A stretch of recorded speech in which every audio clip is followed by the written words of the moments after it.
that's why we need to keep talking about this, because the impact on the society is, is Could be huge generations to turn on the and around. generations to come. What Yes. do you think will happen to those who, I mean, who are victims of the crimes that are being perpetrated? The crimes that are happening because of the effect of starvation. What about the wives of those who have been killed or who have been used for ritualistic killings? What about the parents of young children, people in their prime that are being killed senselessly for this, because of this murderous, act, and the, and an environment, and an enabling environment also. Yeah, The and environment okay, enables them. let's So talk about farming in Nigeria. How is this impacting farming? Because we know that a lot of farms, right, in the middle belt where the Christians live, we know that those farms have been destroyed, right? And then that is starting to happen also in the South. Can you talk about that impact on really just the availability, right, of just the basic things, what that the impact is having on the population?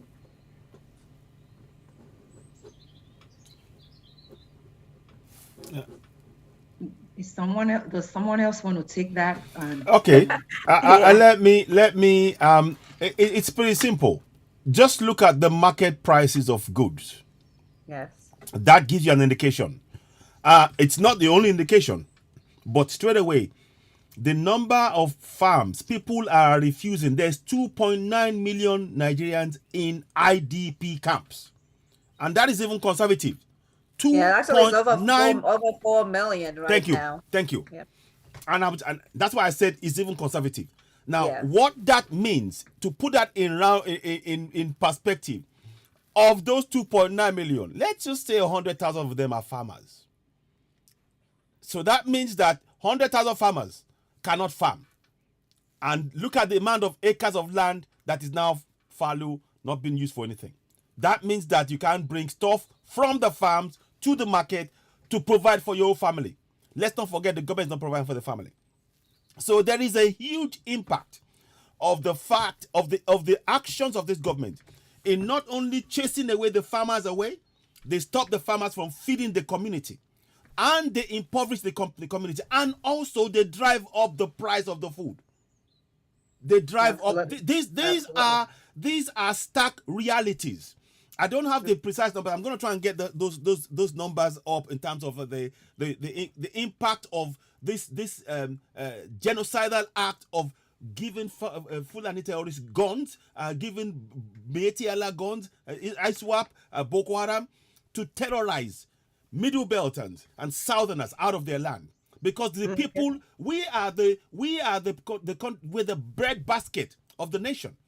The Okay. middle belt, and in fact the middle belt more so, is Yes. known as a bread basket. But also, let's not forget the Southerners also quite do a lot of farming. I mean, in Igbo, there's a land. What's this land called again? I can't remember. Is that Anambra? They farm a lot there. They got, yams and everything else. It grows. Now, when you chase farmers away from there, what happens?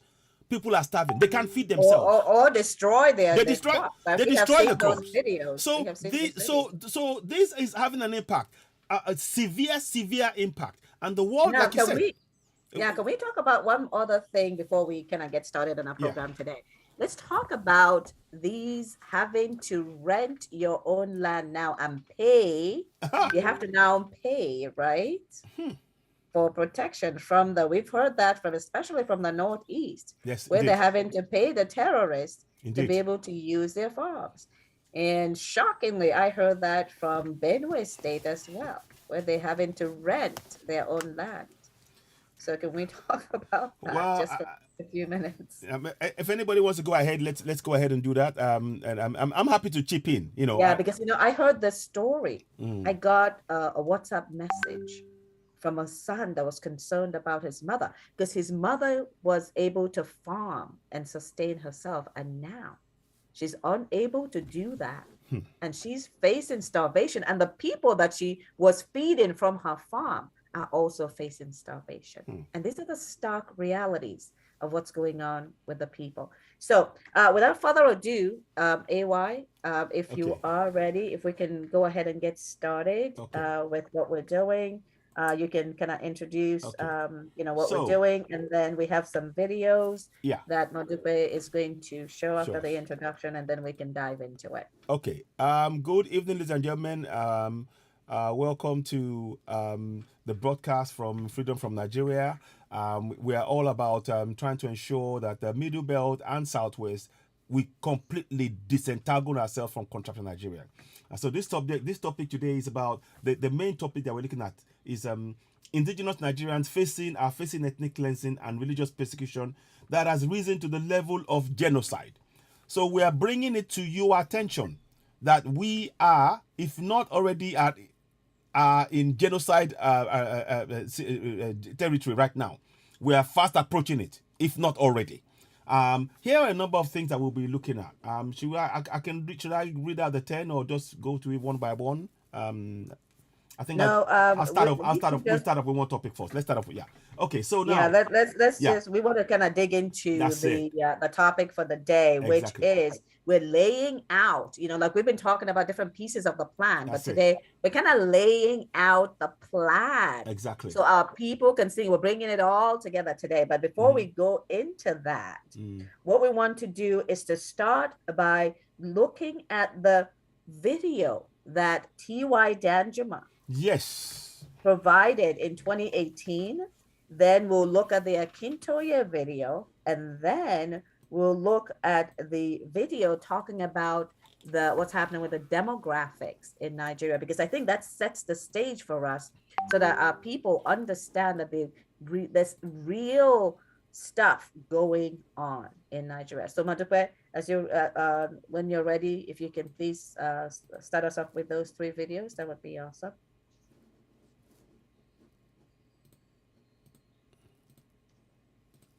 Okay.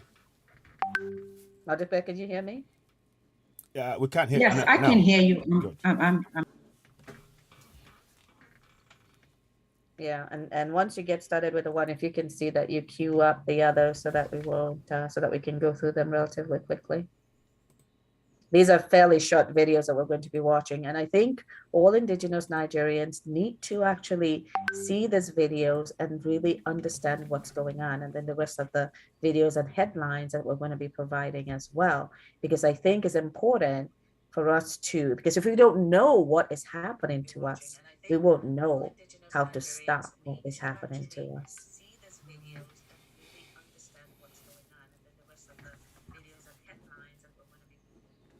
Okay.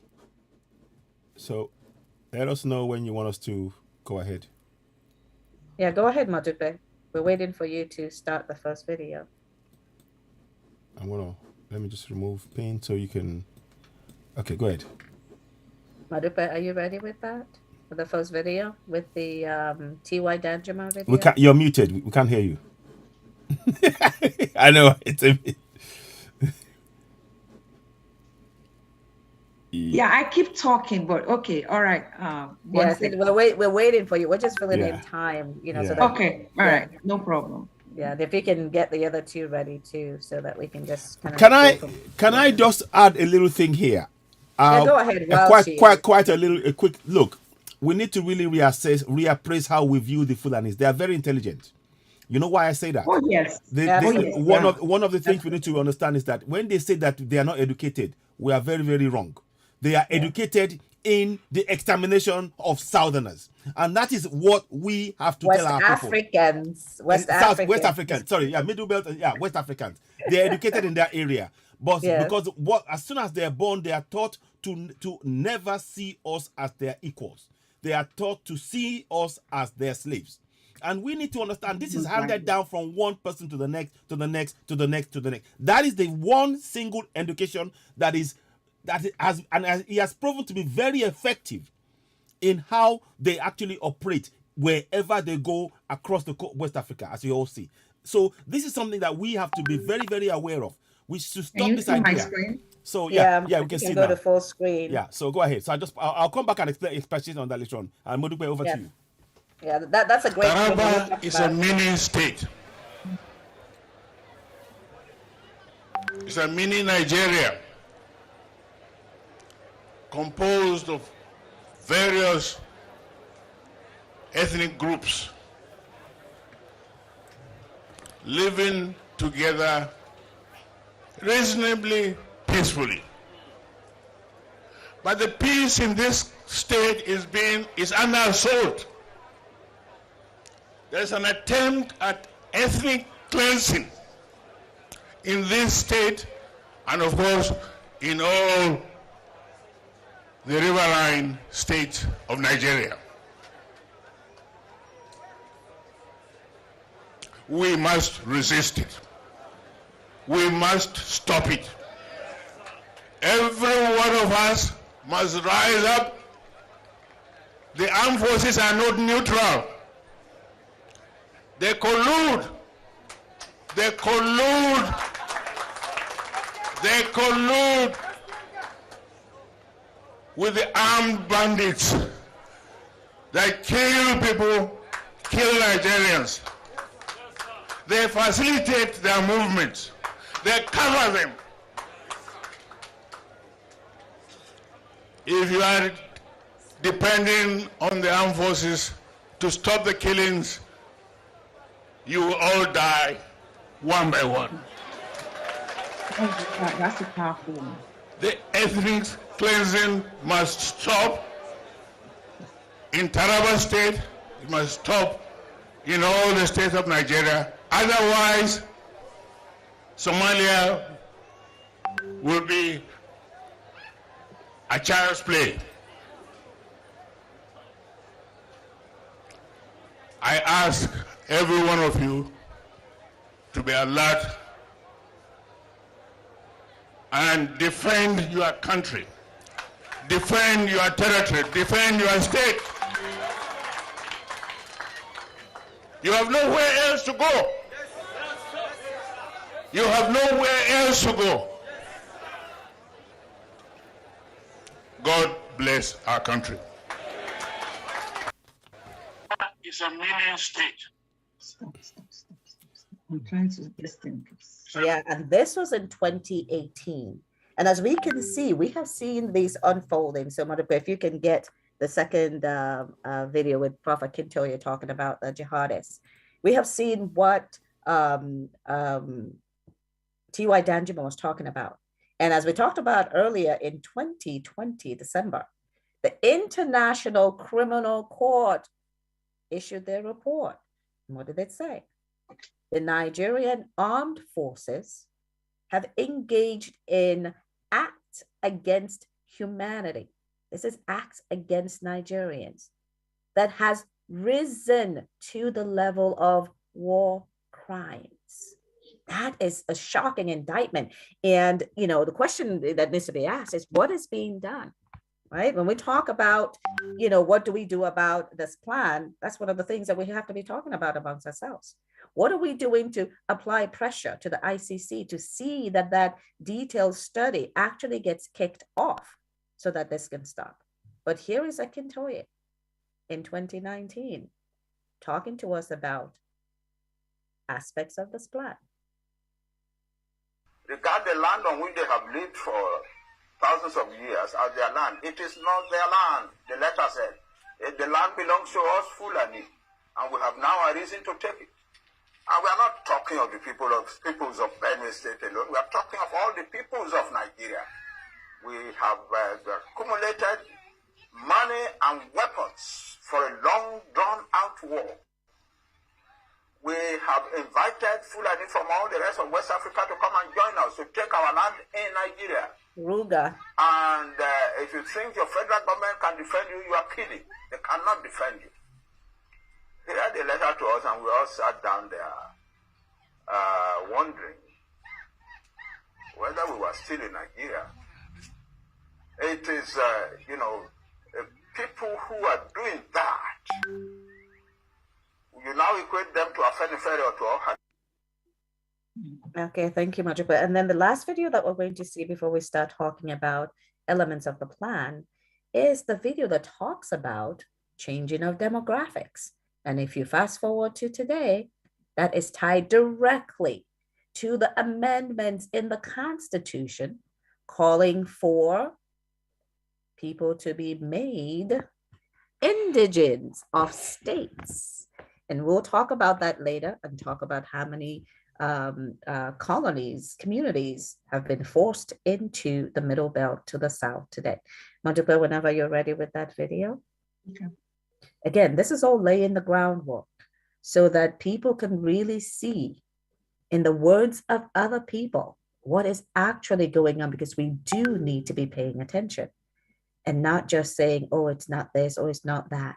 Too many people are dying on a daily basis. And later on also, we'll see a video from Melafia, rest his soul, who pretty much gave his life to bring out information about who these bandits are, who's leading them, at least who has been alleged to be leading them in Nigeria. So if we can go to that, then AY can get us started in talking about the elements. 1 second. Of the plan. No, not that one, not that one. Okay. There's the one that's in there is the one about the demographics. Okay. Yeah, if you look on the document, we'll look at that one later. It was interesting when, I can tell you, in 2019 was talking about how the Fulani have been invited, right? Have they been invited into Nigeria? Because that video that you were about to show was going to be talking about that. But this video here is the one that talks about the demographics, because it says that specifically. This one? Let's see. Now this is RUGA. If you look on the document, I have the link and the Word document, there's a link to it. Okay. Let me see. I'm not sure if I can get to it. Let me see if I have it open so I can get to that.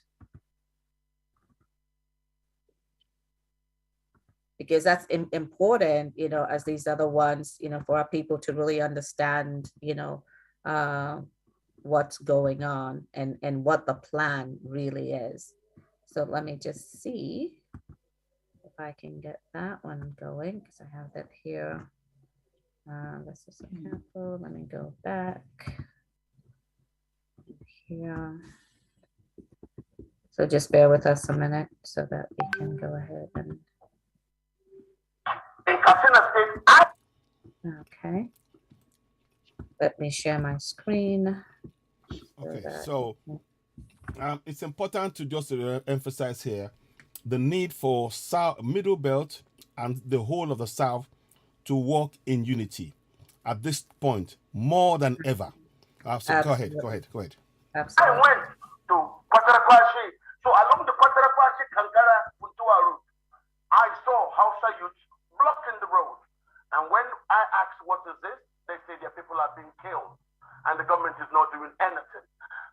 I noticed that a lot of the headsmen that I talked to, they don't speak English. They don't speak Hausa. Because I said, hey, Mutumina, they said, keep quiet. I said, may I say, why is he not talking? He kept quiet.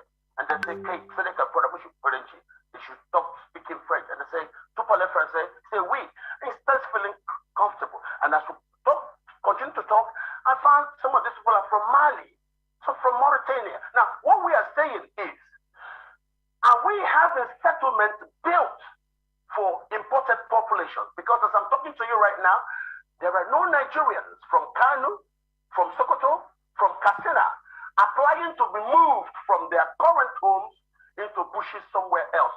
It does not exist anywhere in this country. So we see a strategy to import populations from the sub-region and then use them to displace and alter demographics. This is not, that's why the government, when they say they're suspended, if you watch President Buhari's his way, he employs Takia. And I understand the Polaco very well. So yes, he could say one thing because as the gentleman rightly mentioned, it's the same Takia he uses, deception. He said first grazing reserve. The country said no. He came back again, he said cow colony. We said no. Because the only thing in this game is land. The child is just. I go to Jos, I see people displaced. Why are they not returned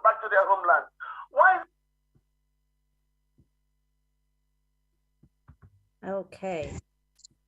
So, AY, over to you. We've seen some 3 very powerful videos that leaves us, that really tells the story of what's going on. So, AY, over to you, if you can get us started. Yeah, good evening to you all once again. That video that was just played now, it really explains quite a lot of what is going on. You can see what he said there is particularly very, very alarming, because what he was saying there was that yes, they were asking Fulanese from across all of Africa to come in, and the Fulanese, many of them don't speak English; they speak French. And he said the key thing he said is that if they were, it would be fine if they were even saying they were going to ask Fulanese who are in Nigeria who speak the language, the lingo, the English that we all know, to actually move from one state to the other. But what is happening is that they are actually bringing in foreigners, making them pretending to be Fulanese, indigenous ones, people who are, to all intents and purposes, Fulani from, within our nation. And that is the fraud. You've also had the plan of what Professor Banja Ketoye said there, where he talked about the fact that they've stockpiled weapons and they see our land as their land. And I keep going back to the one more thing I want to add. And of course, you heard what Danjuma said at the beginning, whereby that they are coming to take our land and we need to defend ourselves. They want to take our land. That is what it's all about. So it is very, very important for us. And this is message goes out to those of you who are espousing one Nigeria. You need to understand that we are, honestly, if it's not, I hope it's not already too late. These guys, they are sticking to their plan. Amadou Bello mentioned it. The land, the estate of the estate of our grandfather, Utmada Fudu. We shall use the north as willing tools and the south as conquered territory. Never allow them to have control over us and never allow them to have control over their destiny. I don't know how much more we can explain this to our people, to awaken us. Even those of you who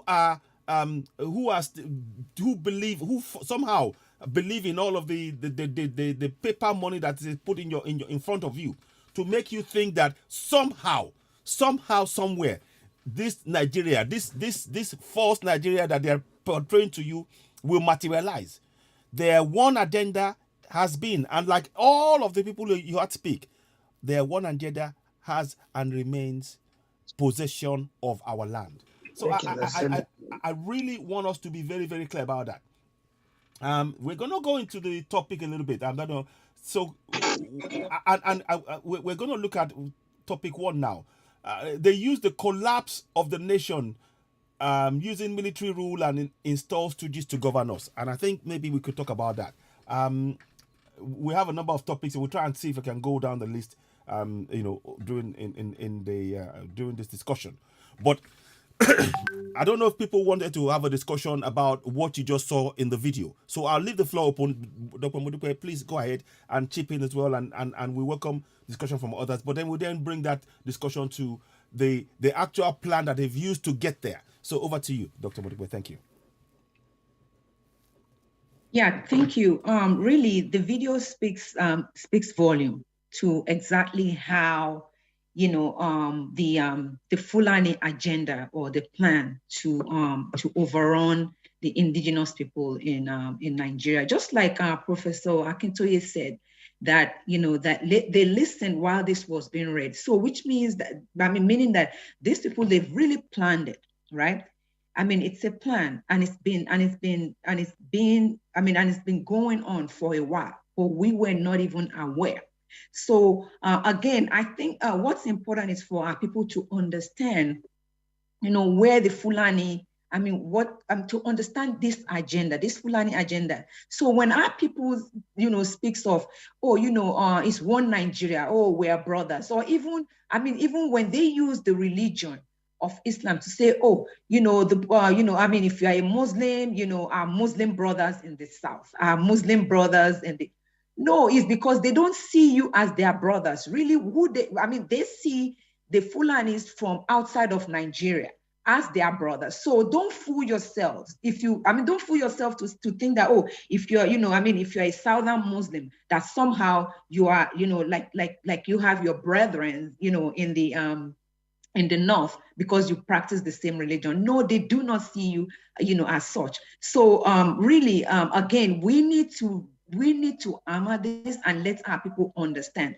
that, we, when we speak, when we're thinking of what of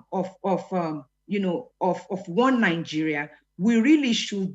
We should really think twice, because one Nigeria does not mean what it means to you is not what it means to them, right? They don't see you as as their fellow citizens, right? They see you as a group of people that needs to be oppressed and be suppressed and be subjugated. That's just the culture. That's just their culture, and that's how they see you. So when you when you invite them into your space, be prepared to lose your space. And that's why we need to be united in saying that we are not going to give up our space, because we did not in the first place, ask you to. The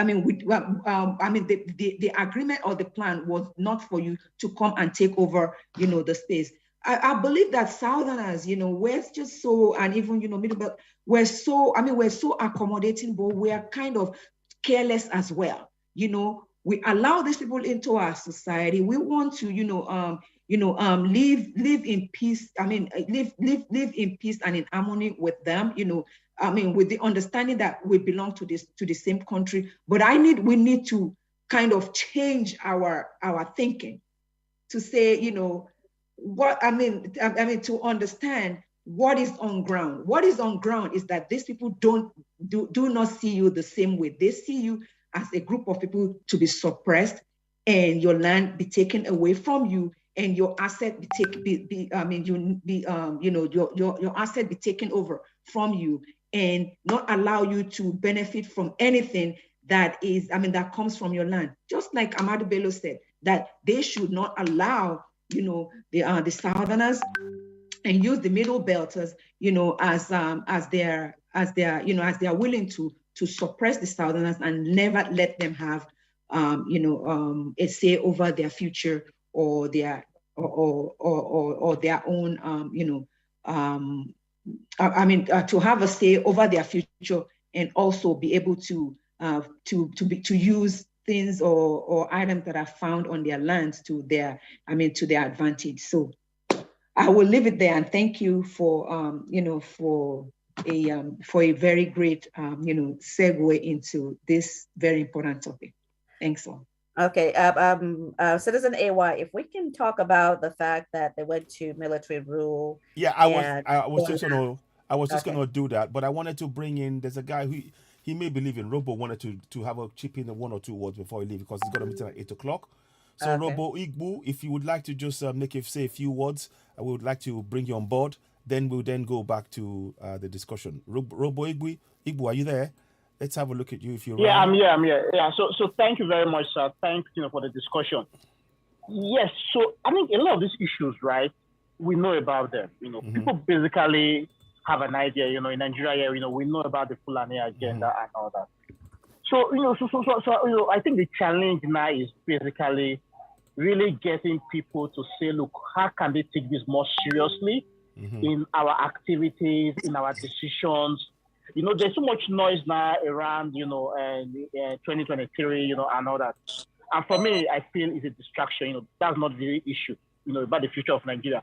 So I think, my major concern is really around, getting people to see these issues that, look, this is what is really happening. This is the ultimate goal. Okay. We need to take this more seriously in our engagement.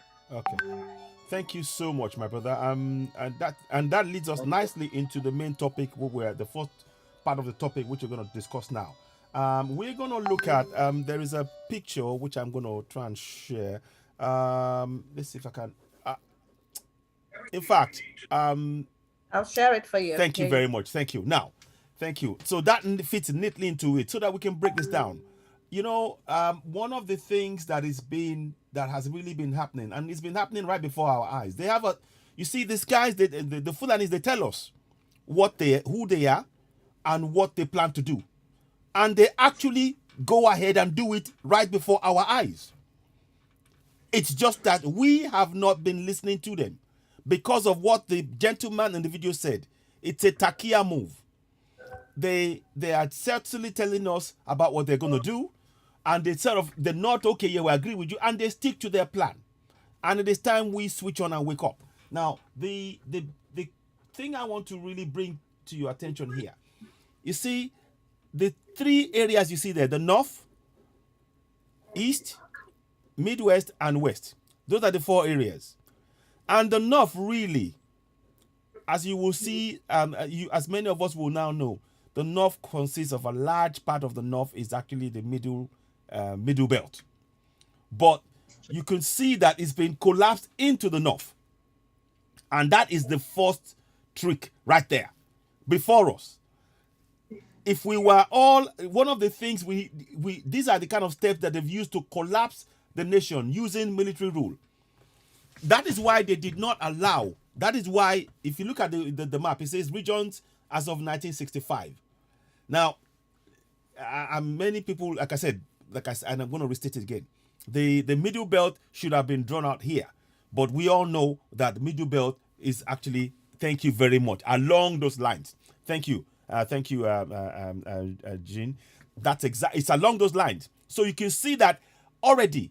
Psychologically, the game they are playing is to make us believe that they are more than us. But it's not the case. So you now look at the West, Midwest, and East. If you look at those areas, what they did was they knew that these people, and bearing in mind, we were actually initially the ones who were keen to break away and run and go. And they were saying, no, we don't want any part of Nigeria. We want to go on our own. But suddenly, when we got to 1960, suddenly the game changed because of the colonial intervention in terms of you all know the 1959 census. That was where the whole thing started changing. The number of seats, all of those things is engineered to give the impression that the North was more than us. Keep in mind, the North is a desert. It's a desert. So you cannot have more population than a place, than areas where there are green, where there's forest. So these are part of the plan that they use. Now, let's go into detail about the collapse of the nations using military rule and the stooges that they use. So now, you had the first coup, of course, was the one by Ezeogu, whereby they could see what was going on, and they wanted to actually arrest the plans of the Fulanis and say this is not right. And then they brought the other coup subsequently since then has been to cement this fraud. And that is why we say collapse the nation using military rule and install stooges to govern. So that is to say, if you look at it, Gowon was a ruler, wasn't it? And even the first guy that was there, remind me, is Erosi. He was very much, again, he was lulled into a sense of, yes, he's one of us and he speaks their language and all of this stuff. But their plan has and always remain that land is Fulani land. It is their birthright, as far as Usman Dan Fodio, their father said, it's their grandfather's estate. And keep in mind, Usman Dan Fodio comes from Guinea. That's where he's from. That is where he's from. He may have been born in Sokoto, but his ancestry comes from Guinea and Futajalon, those areas. But those kind of things, they don't want those facts to be exposed. So now, going back to the point we were saying. So the collapsing of the nation and using military rule. So first of all, after Erosi, then we had Gowon. Then, of course, we had, if I'm correct, I think it's Muritala. So all of the people that were there, they were all there to serve one particular purpose. They were people that were put in to give us a sense of so-called governance. But what they were really doing, the military was setting in plans at every step of the way. The Fulani had always been in control of the military. And this will be borne out. You will see that when they were being trained, they were given, they were put as prominent people, Sandhurst and everything else. But even in Sandhurst, would you believe that they said that the military, that they should not really be doing anything in terms of governance? This is what they said in Sandhurst. They should only be, they're only military men good for the field of battle. So can somebody explain to us how men who are equipped to, trained only to be good for battle, end up being in control of a nation? And these are the questions that many people often shy away from. And I think we need to look at that. So the reason why we are highlighting and staying on this particular point is to make us understand that what we see as governance is actually puppets, stooges, whilst the military have controlled every single part of what has been happening in that contraption. I wonder if somebody else wanted to have something to chip in before I go along and go ahead. So I hope that makes sense what we're saying there. It's important to see those regions. When you see the North, please remember that the Middle Belt forms more than half of it, and they subsumed it to give us the impression that it was all of the North. It isn't. Please, if somebody wants to have a chat, let's hear from you, please. Please, we would really like this to be an engaging discussion. Please chip in. Let's hear from you. Thank you. Hello. I think Mr. Ogara. Okay. Yes. Go ahead. Okay, I can see that now. Thank you. Go ahead. So let me. Yeah, go ahead. So go ahead. Thank you very much, everybody. Thank you very much. For as many who may have been following this forum and a good number of other forums of Nigerians discussing Nigerian situation, all, if not all, what you have said here is what we have started realizing. In fact, we know it has been there, but I think the forum and the present day social media has given us the opportunity maybe to speak out. And then by speaking out is getting to a good number of people. Unfortunately, still, even in the local areas, because of the impoverishment of the people, you still see a good number of people who cannot access internet, maybe to access to what we are saying here or doing here.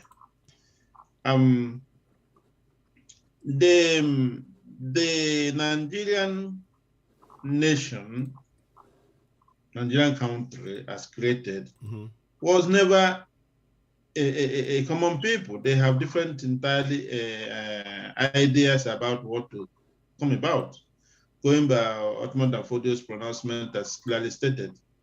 And one funny thing we should always know is that what we call the Northern culture or the Fulani culture is where somebody is both the head of cultural and religious life. Yeah. Cultural, including political. So he who is ahead there has all the powers and all the informations. And what they did and what is their intention is this idea of when they get to a territory, they create what is called Sarki. And that Sarki is the leader of the people. This Sarki, he has the endowment of knowledge, and it's believed he does good to every other person. So that's exactly how they dominated the North, including the so-called Hausa territory. With the Sarki being the cultural, political, and religious head, and more importantly, by the time they influence them with the Islamic religion, it means in what we normally have our places, your spiritual leader. And this spiritual leader should be wiser. He knows better than you. Indeed. And before they realize it, we got to where we are. And brothers, this is 2,000 years ago, not today. Yeah. Yes, actually, it is good to mention clearly that the generations of Ottoman Danfodio and the Fulani that are here are coming from somewhere. But I believe it is now too late as well to think of asking them to go. Let's come to that fact. Then, if they are to hang around, what type of relationship should we have? People have asked to have their independent states, and they are being killed for it starting with the so-called Civil War. Remember. And just like Ayo has rightly said, the Fulanis, just like an invading people, are more organized as a people. The history has it that people who live with natural resources never look for instruments of war. And then that's why mostly what we call the South, mostly who lives in riverine area, they had food. They had no need to go any other place. Even some internal tribes that are found in the Yoruba and the Igbo areas, who we are seen to be moving groups in the tribe, definitely they were all prepared for war whenever they're going. It is said one thing clear, that if you know your enemy and know yourself, the war is almost won, because you know what the enemy have and you know what you have. And before you think of fighting that enemy, you are prepared for it. Unfortunately, Nigeria, being multi-ethnic groups, has never agreed or known that they had this type of enemy within, put it this way, enemy within. Yeah. Before we realize it, it has been so, and I believe that's what happened both from the military to political engagement. When you come in, you feel you are trying to use your own local people. Tomorrow, you will get your first disagreement with those people, and then you don't have what you call it, a homogenic group, either religious, political, or even cultural. I still quote this, and it angers me so much. One of the immediate past, I think the immediate past, the Catholic Archdiocese Archbishop of Abuja was asked once, that there's effort to Islamize Nigeria, and they really challenged them. If they want to Islamize Nigeria, you Christianize Nigeria. But this is when some of these people talk like this, I ask, where is the spirit of discernment? I ask again, where is the spirit of discernment? That old man, retired Archbishop or Bishop, is somewhere today, seeing Nigeria the way it is. Tomorrow, who would I think of being a saint? While the leadership he was given lacked the foresight to lead his own people. Now Christians have been sacrificed. Sacrificed. I repeat the word for the third time. Sacrificed on daily basis. Okay. Okay. So, to conclude, please allow me to conclude, because I'm not the person who intervenes easily. Yeah, go ahead. The point I'm trying to make here is that the Fulanis are invading people, and they have been doing this continuously.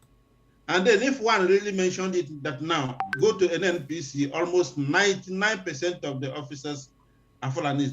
When he said Northerner, it seems as if to say they are working with even the Hausas who are supposed to be Hausa Fulani. Look at all the governors in the north, even the so-called middle belt. 90% of them, if not more, are Fulanis. So what they try to do is to implant Fulani in your areas. And more importantly, the military government with the so-called central authority we have means anybody can be appointed to anywhere to come and lead you. And definitely when they are there, call them military, call them, they know what they have been doing. Unfortunately, this is how Nigeria has gone. Now that the Nigeria are waking up through this type of movement, like NINAS, like every other Yoruba movement, different organizations, even IPOB and everything. The idea was not necessarily to come and create war in Nigeria. The idea is that the people are now complaining, realizing that they are being enslaved in our own land. Yeah. So what do we do?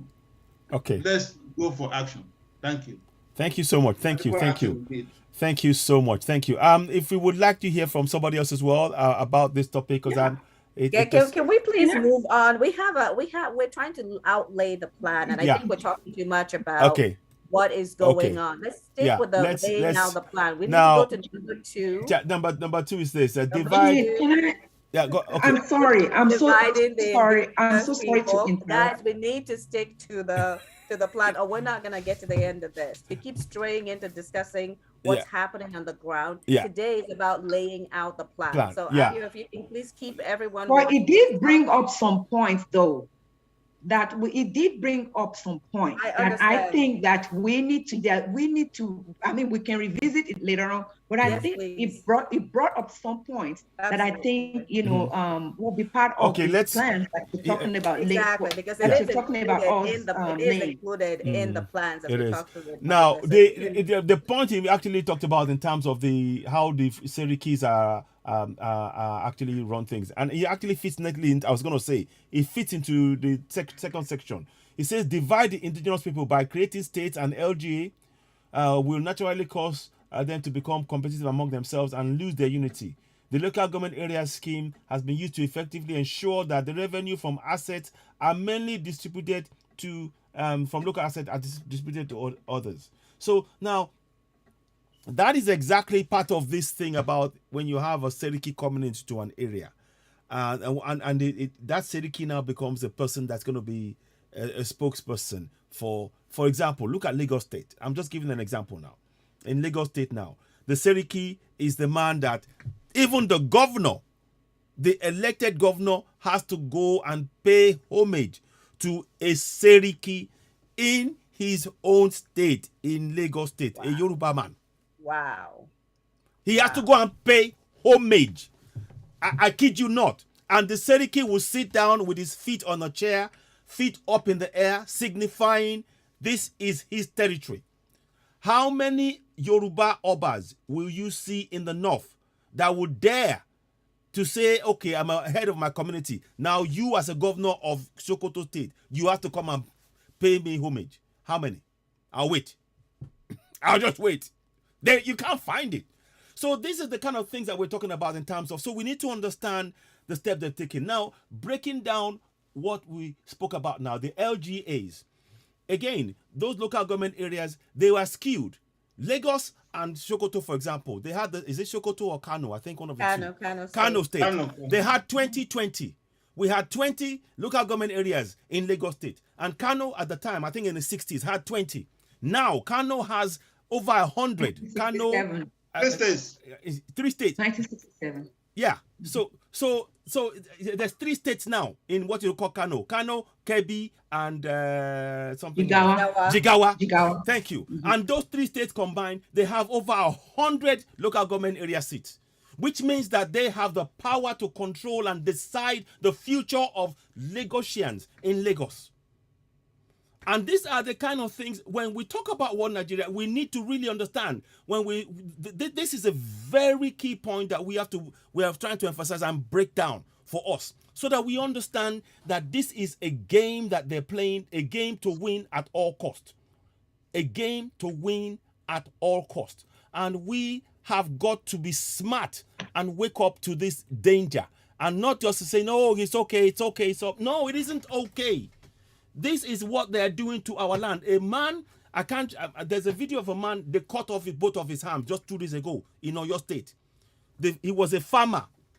He had a gun on his back. He saw 2 Fulani men walking close to him. He didn't say, because he thought, I've got my gun. If they come close, I will deal with them. Suddenly, they got close and they started hacking his hands. They hacked both hands off him. The man has no hands now. The man has no hands. And this is what they're doing, is not about the man alone. It's to damage the community. You remember I mentioned to you about the fact that each of the communities now, when you take a farmer away out of the community, you are impoverishing, you are making that community go hungry. That's exactly what they've done. By cutting off both arms of this man now, he's not getting any compensation. The government one of the honorables came and said, oh, we are having discussions. What discussion? This guy should be arrested. They should be thrown in jail. The full weight of the law should be put against them. But I'm trying to because for time purposes, I don't want to talk too much. So let me stop there. Anybody want to contribute to this side of the discussions? Because we have a lot of things to go through. Please go ahead. Can I just quickly piggyback on, back to what you said about, some of these examples that you gave. And I remember that the last speaker said something about the ignorance of our leaders, or, and he gave that, the example of that, the Catholic. Yes. Yes. Okay. Yes, the Catholic so, priest. But that it's not just the religious leaders alone. Yes. We also have the politicians, just like you mentioned right now, that the local chief was saying, oh, we're in dialogue, we're talking. Who are you dialoguing with? You know, these people, so it's like you're wasting your time. But you see, again, you know, the word enemy within, right? We need to also be aware of that. Enemy within, right? Indeed. Is because what they are just, I mean, they are not just, I mean, they have just not created so many local government areas, you know, so that the southern and the middle belt and states can never can never have more representations than them, right? Yeah. But they didn't just stop there. No. They also have been able to get all of our leaders, right? Religious leaders, political leaders, local leaders, everything to buy in to their to their conquest agenda, right? Yeah. And that's why the like you said, the local leader said, well, the solution here is for us to have dialogue with them. Dialogue with them in what sense? You're not going to get anywhere with that, because already they have people above who will make sure that those people are not held accountable, because they actually sent them on those errands in the first place. So how are they going to watch you hold them accountable? They sent them. Exactly. They sent them. So again, it's just that's just what I want to kind of okay, thank you so very much. Anybody else would like to have a comment on that before and let's not forget, there are 774 local government areas. Now, the way they have been easily divided up has been heavily weighted largely in favor of the north, and the reason for all of those local government areas now goes down to what you call your senators and House of Reps. The more local government areas you have, the more seats you will automatically control. That's how this thing works. So you can see there is a thread. The plan is and remains to always give this psychological impression that the North is more than the South, when it is patently obvious that it isn't. You see, my brother, do you know that even as we speak, the population, Lagos is the most populous state with 21 million population. Indeed. And Kano is 16 million. And still, so it's like, no matter how they doctor this stuff, I mean, the numbers are still there, right? 21 million, have a state with 21 million people have 20 local governments. Yeah. While a state with 16 million has people have 44 local governments. Kano has 44 local governments, and Jigawa has 27. So together they have like about 71. Yeah. Right? Yeah. Just Kano and Jigawa is 71. There you go. Yeah. There you go. It's 71, yes. So this I mean, please, we would love more to hear from Professor Anyeribe. Please, or others. Just. Okay, if we can move on to number 3. Okay. All right. I see. Professor doesn't want to say anything just now. I gotta keep us on track. Yeah. No, there's really a lot of things to say, but they're not relevant to the specific topic you are talking about. Okay, yes, thank you very please. much. Okay, all right, let's move on again. So these are just giving you ideas to really to have also really look at things and understand what is being done. One more thing. Oh, sorry, I've just lost. Okay, number 3 is continuously removing the middle belt of the South indigenous people from the military. Yeah. And I'm going to show. Yeah, go ahead. I'm going show to flash up my screen for you. Yeah, please go ahead. Yes. So that you can see the list of officers that were in 2016. I think this made a lot of headlines at the time. Yeah. Because when we looked at the names, yes. they are from the South. They are. As you can see, Ijoma, Ijemai, Atewe. Yes. Right. Uday, so this name, Koleosho. Okonkwo. Yeah. Yes. Yeah. Essien. Yeah, they are all. These are all. Most of them. Yes. So this is really a systematic plan of disempowering and removing any possible avenues for us to be able to get into a situation whereby we can challenge their so-called born to rule ideology. So, and they're systematically removing anybody. They retire anybody in military that is ranking higher ranking officer than any Fulani, for example. And these are things that are happening before our eyes. We cannot just remain silent in the face of this kind of injustice. And I actually want to really look at those names that we're looking at: Koleosho, Ude, Aliu, Ilo, I'm looking at Akem, those names. Ijoma, Ejimai, Bello, sorry. Ekpeyong, Oyefesobi, Ojogbani Adegbe,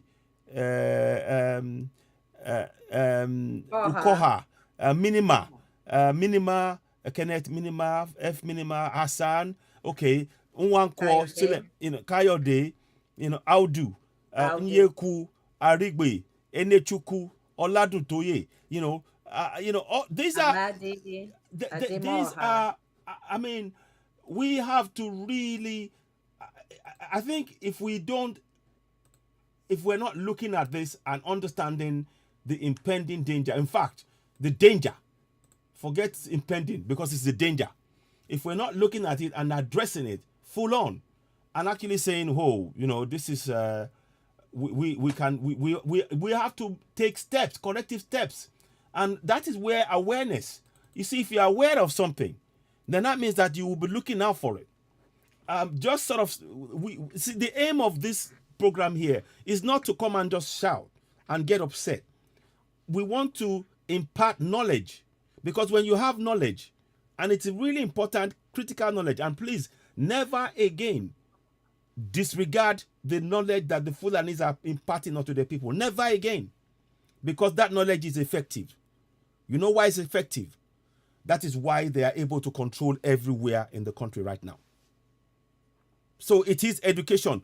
The question is, we don't like it because it's actually it is something that is a threat to us, and we need to. But that doesn't mean we should not recognize that it is a knowledge that they've shared that is successful from their point of view.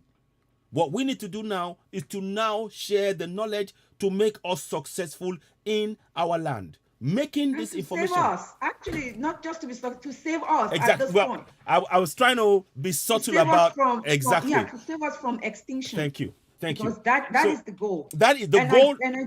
Thank you. Thank you very much, Dr. And I also want to add that, after retiring those southern Middle Belton officers, right? Mm-hmm.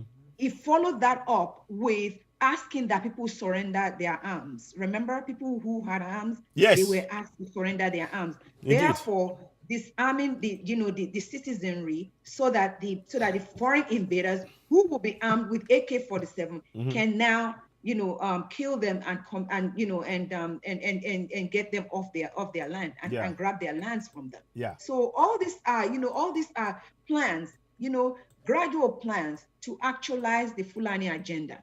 And we need to point out each and every one of this so that our people know. And the other thing that I also want to talk about, please don't be in denial, because I know our people want to wish the problem away. They'll say, oh, no, it's not there. Oh, no, you wishing the problem away does not mean that the problem is going to go. It's going to be there. We're saying this to you so that you can protect yourself. And at this point, try to take what has been taken away from you in a way, in a collective way, because we have to speak in unison. Yeah. We have to speak one language so that we can, because again, all of their efforts are geared towards dividing us. Indeed. Because they know that there's unity, there's power in unity. Yes. They want to divide, they want to make sure that they divide us, by saying, oh, we have Muslim brothers in the South. Oh, we are, this is one Nigeria. Oh, There's nothing like one Nigeria. All those are their efforts to make sure that they penetrate and they divide us. We Indeed. Talk about Hausa Fulanis in the north. This is this was one of the strategies that they used. They encourage their Fulanis to start marrying Hausas. So then products of those relationships cannot fight them, right? because they have Fulani blood in them. So they cannot relate with us. They cannot relate with our pain. You know, No. how how we're suffering. You know, how our people are suffering. They cannot relate, because if they have The Fulani agenda blood is in them, the they cannot focus. see anything wrong with what they are, where they are, with what their kingsmen are doing, and the evils that they are perpetrating. Thank you so much. Thank you. If anybody else wants to add, we're going to move on to the next topic now. But if you only for time purposes, we are going to talk about the fact that even the ICC are also trying to they've got plans, indicting Nigeria, the armed forces, for committing crimes against humanity and rising levels of war crime. As far back as 2020, I think, there was the International Criminal Court prosecutor Fatou Bensouda. Let me just read what she said to you. If I can, I don't know if I can show this. I'll try and show it in two ways. I'm going to try and show it on the screen, and I'll try and share something on the screen at the same time. 1 second, please. Let me just do it this way. So I'll share it. Okay, you go ahead. You go ahead. So that you can I can read it. Focused. Exactly. Thank you very much. Yes. Thank you very much. Go ahead. So now we want to just, because these are things that are happening. It's not a question of and people are outside the country are aware of what is happening. That's the point we're trying to make here. People who are outside of the nation, they are aware of what is being done. Now, at the end, it is up to you and me to take steps to make the change. And raising the level of awareness is the best thing what we can do as Southerners, as Middle Beltans, to actually raise the level of awareness within our communities, to actually begin to challenge this hegemony who are oppressing us. So now, here we go. So now, the International Criminal Court prosecutor Fatou Bouda, this was on December 11, 2020. Yes, it might be a couple of years back, but once it shows they are aware. International Criminal Court prosecutor said Friday she had enough evidence to open a full probe into ongoing violence in Nigeria by both Islamist insurgents and security forces. That speaks to the collusion mentioned by Danjuma. That's the collusion. Let me read those lines again so you understand. You remember what Tiwa Danjuma was saying? He said they collude. That's exactly what the point is saying. So that means that the world are actually listening to us. So in the Northeast, where 76 people were slaughtered, so Fatou Bensouda's announcement comes as a violent continues to wreak havoc in the Northeast, where at least 76 people were slaughtered by Boko Haram jihadists two weeks ago. Following a thorough process, I can announce that the statutory criteria for opening an investigation into the situation in Nigeria have been met, Bensouda said in a statement issued at the ICC's headquarters in The Hague. The ICC prosecutors opened a preliminary investigation into the situation in Nigeria in 2010, but Bensouda now wants permission from judges to proceed to a full-blown formal probe. Gambian-born Bensouda specifically referred to acts committed by Boko Haram. So I'm just trying to really, we have to really understand what is going on here. Whose 11 years of insurgency, 11 years in the country, have claimed lives of at least 36,000 people. So go back. I think we just lost. Oh, something just happened there. Beg your pardon. We'll be back in a second. I don't know what happened there. The visual just went. So we need to come back in. I'll be back in again. 1 second, please. Just bear with me. I will be back in there. 1 second. Those of you watching, will be back again. I've just lost it. The whole thing just went dead. We'll connect back again, and I will bring it on. Just give me a minute, please. So do beg your pardon. Join with video. I don't know what happened there, but we're back again. So just rest assured. Give me a minute. We'll be back online. So we will carry on reading the topic. Recording in progress. So I don't know what happened there, but we're back. Yeah, I think you got booted out. So if we can move on to number 4 so that we can keep going, that'd be awesome. Yeah, okay, that's fine. Let's so now we're gonna try and rush through this a little bit. So beg or I mean, forgive my the rush if it's a little bit rushed. Sorry. Oh goodness me. So number 4 is the return to civilian rule and Yes. implementing the fraudulent constitution. Yes. Now, in the 1999. 1999 constitution is the biggest fraud going, and it remains the biggest fraud going. And I want us to we cannot overemphasize that point enough. I say that again. We cannot overemphasize the point that the 1999 constitution is a fraud enough. There is not even enough time to even begin to use the superlatives that comes to mind when I think of when to explain that fraud. There is not enough time. But what we do want to tell you is that please keep in mind that one of the things, the criteria for you to have a constitution, the central criteria, it's one and one alone. It's a referendum. That criteria remains unfulfilled till date. Bring anybody on this planet, let them debate this. That criteria remains unfulfilled to date. And that is what we need to really understand. So let me just read the outline a little bit. Return to civilian rule and implementation of fraudulent constitution in 1999 that will progressively ensure the indigenous people do not hold any significant positions of power over revenue generating sectors and the political process, ensuring that those who do rise to levels of power are provided with wealth and power by the invaders, which will lead directing to the impoverishment of the indigenous masses. And Modupe, if you have the list of the ministers, remember AY, if you can bring that up as AY is speaking, so people can actually see and he can read, like the, so we can see those, those areas would be awesome. Yes, I mean, if you look, just looking at the if you look at in Buhari's government, you will see that the majority of the positions, they are all Fulani, and the ones where you have Southerners in there, you will have. Let me give you an example. Even let's look at the House of Reps. You have the House of Reps. Femi Gbajabiamila is the man in the House of Reps, right? The deputy is Ahmed Wase, and I'm telling you conclusively now that Ahmed Wase is the man who runs the show, not Femi Gbajabiamila. So let's look at the list of names in 2021, for example. So now, names of ministerial list in Nigeria. So 1, Zainab Ahmed, Kaduna State, Minister of Finance. Muhammad, Kaduna State, Minister of Environment. Sabo Nanono, Kano State, Minister of Agriculture and Development. Can you see there's a problem with this? General Bashir is a minister for, I think it's armed forces, if I'm correct. So yeah, Minister of Defense. Sorry, Defense. Hadi Sirika, Minister of Aviation. Abubakar Malami, Minister of Justice.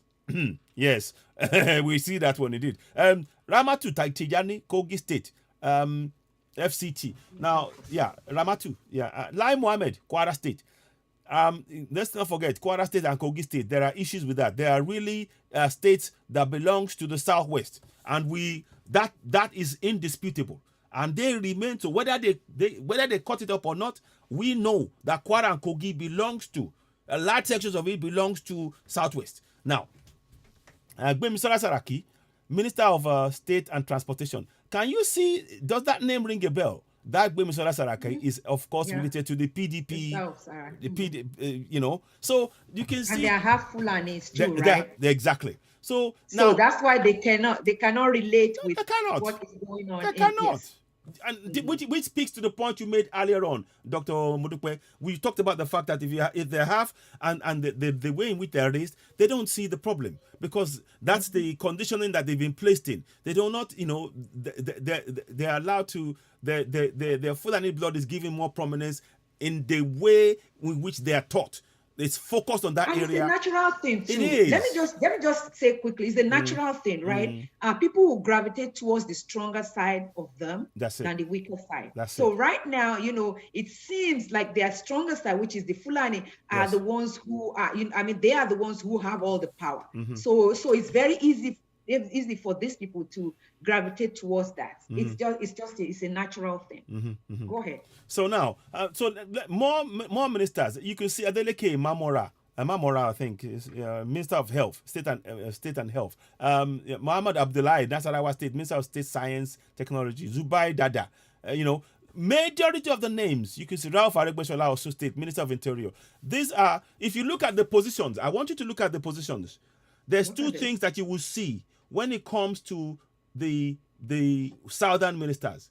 If they are in positions that are of key importance, I want you to go and, if you go and inspect closely who are behind those people, they are usually Fulanis, the deputies.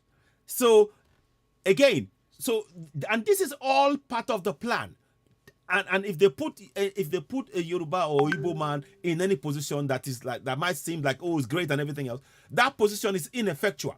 So that's why you see Magashi as the Minister of Defense. So, State and Works Housing, Dr. Aliu, Yobe State, Umar Farouk, Minister of Humanitarian Affairs. Again, done all of that, humanitarian affairs. Look at the Minister for Petroleum. Thank you. The big money. Thank you. Muhammad Buhari Katsina. So why is it that a president that is supposed to govern for the whole nation is focused on a minister for petroleum? And that's a problem. That's a conflict of interest right there, because his job is to look at the whole nation and serve the whole nation rather than focus on oil. And I had something like just last year, $323 trillion or something was lost in oil revenue among all the elites. They stole that. It was stolen. I look at this with incredulity, and then these are the same guys who are telling us to believe in one Nigeria. So look, the names go on and on. So do you know how many properties Malami has acquired between the time that that this government came into power and now? Properties that we never had before. You see, Buhari could not even afford to buy the form.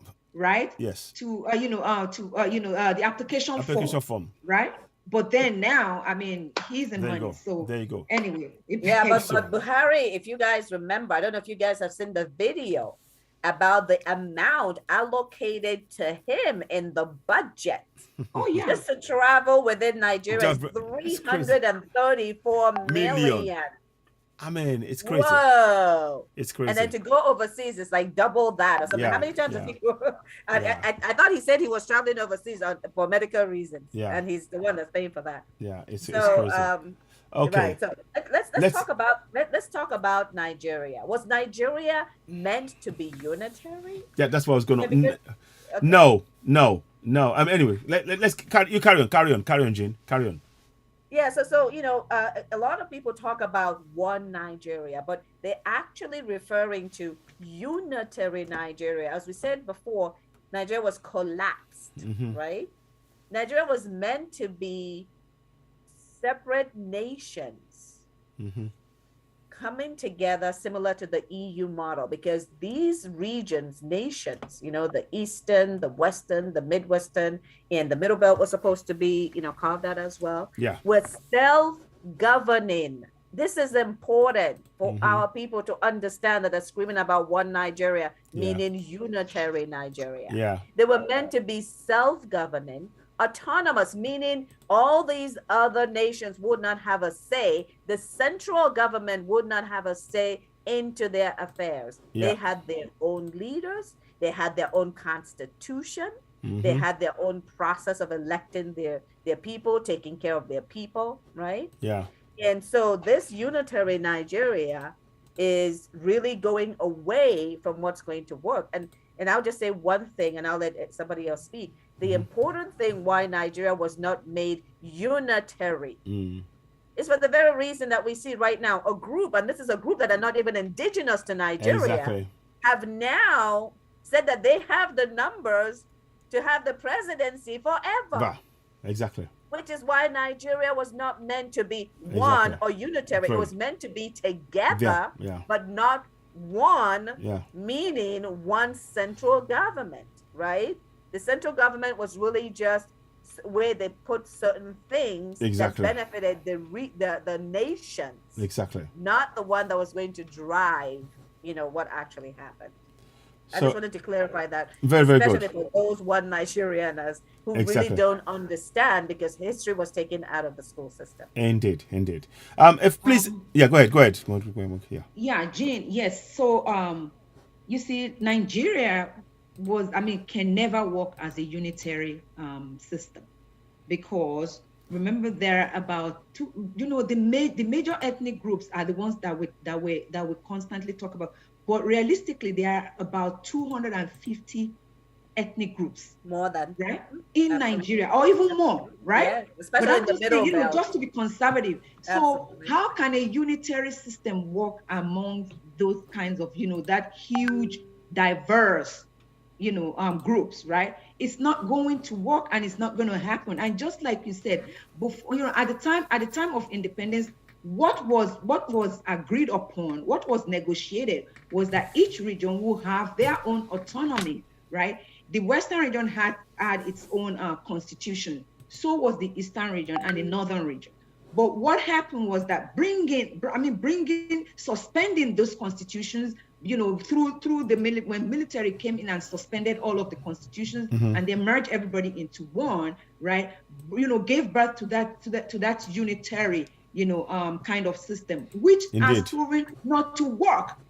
Where are we if we compare where we are now to where we were? Where we were at the time, right? In 1960, when we used, when we were true when we used true federalism, right? Indeed. We can see. We can see the difference. It's like, it's like light and day. It's like night and day, right? Indeed. So again, unitary system can never work in Nigeria, and they did that for a reason, so that they can push that, so that they can implement the agenda to control it, everything, control every Nigeria, aspect, and to every colonize aspect. Nigeria. Is because if they had left us, to practice the federalism, it wouldn't work. Their plans would never have worked. So let's just talk about the unitary thing, right? Because if unitary cannot deliver democracy, and democracy is what the people want, right? Because we've seen the headlines, right? And I don't know if you got any of the headlines that talks about the zoning. If it was possible for it to work as a democracy, we would not be talking about zoning, right? It just that just will not. That's just zoning should not form part of the discussion whatsoever. Exactly. Because if Nigeria could be, right? If it could be, and let me just share my screen so I can show a bit, while you guys continue to talk. And Prof, please join the conversation. And I think soon you guys can all join the conversation. Yeah, we welcome it. I think this is meant to be conversational, and you can share your. I'm just going to share my screen and show a couple of things that we talked about, with regards to unitary Nigeria not working. This is just February 27, 2022, right? These are the types of rhetoric that we have been seeing from the Middle Belt to the South, Go ahead and I'll show a few more. Just speaking to that thing about this issue of zoning thing. I had some issue going on in Abuja today within the APC thing. There was some sort of disagreement, and some people, they had to chase some people away, and all of that. I think it was carried. I'll probably look into that later on. So that speaks to the fact that it's all about trying to present a face of something running when it clearly is not functioning. Like you said, if Nigeria was functioning as a nation, you would not have to look at zoning as part of our decision-making process. It wouldn't be. That's just a plain fact and clear for all to see. Oga, my brother Oga Roku, please, if you wanted to chip in for a few minutes, go ahead. Thank you. Thank you again. Just like I said before, the fact remains there. We said we are Federal Republic of Nigeria. The word federal, what does that mean? It means a coming together of nations. And where is the nation? Is the state in Nigeria a statue of a nation? No. So that simply means we have a constitution that, first of all, interprets us wrongly. Yeah. Again, after a long time military rule, which was not exemplified only in Nigeria, Ghana had the same thing with J.J. Rawlings. Yeah. How did the J.J. Rawlings hand over to civilian government? Can anybody tell us? Maybe I'll remind us. Referendum. He went through a referendum where after the constitution was taken through the people to make a choice, make a decision, and then decide what they want. And that's why Ghana is what it is today. It has given them the basis for true democracy. You see. And the world recognized that. Remember that Obama chose Ghana against Nigeria for one good reason. That's where democracy has shown dividends. A lot of foreign investment in Ghana today against giant Nigeria, where they know the economy is supposed to have the leeway, is because they knew clearly that our foundation is as described by most foreign investigators who have proved what we are today. So what am I saying? The two issues are there. The word federal government, which definitely does not represent what the Constitution said, and more importantly, how the Constitution was enforced on the people, or with Decree 24. How is such things done? And then why is that all these things, just like my friend rightly said, why is that all these wrongs happens and little or nothing is done? Because the indigenous people are not yet enough united. And they, again, they buy over easily. You see, let me get this point right. I am talking to you from United Kingdom.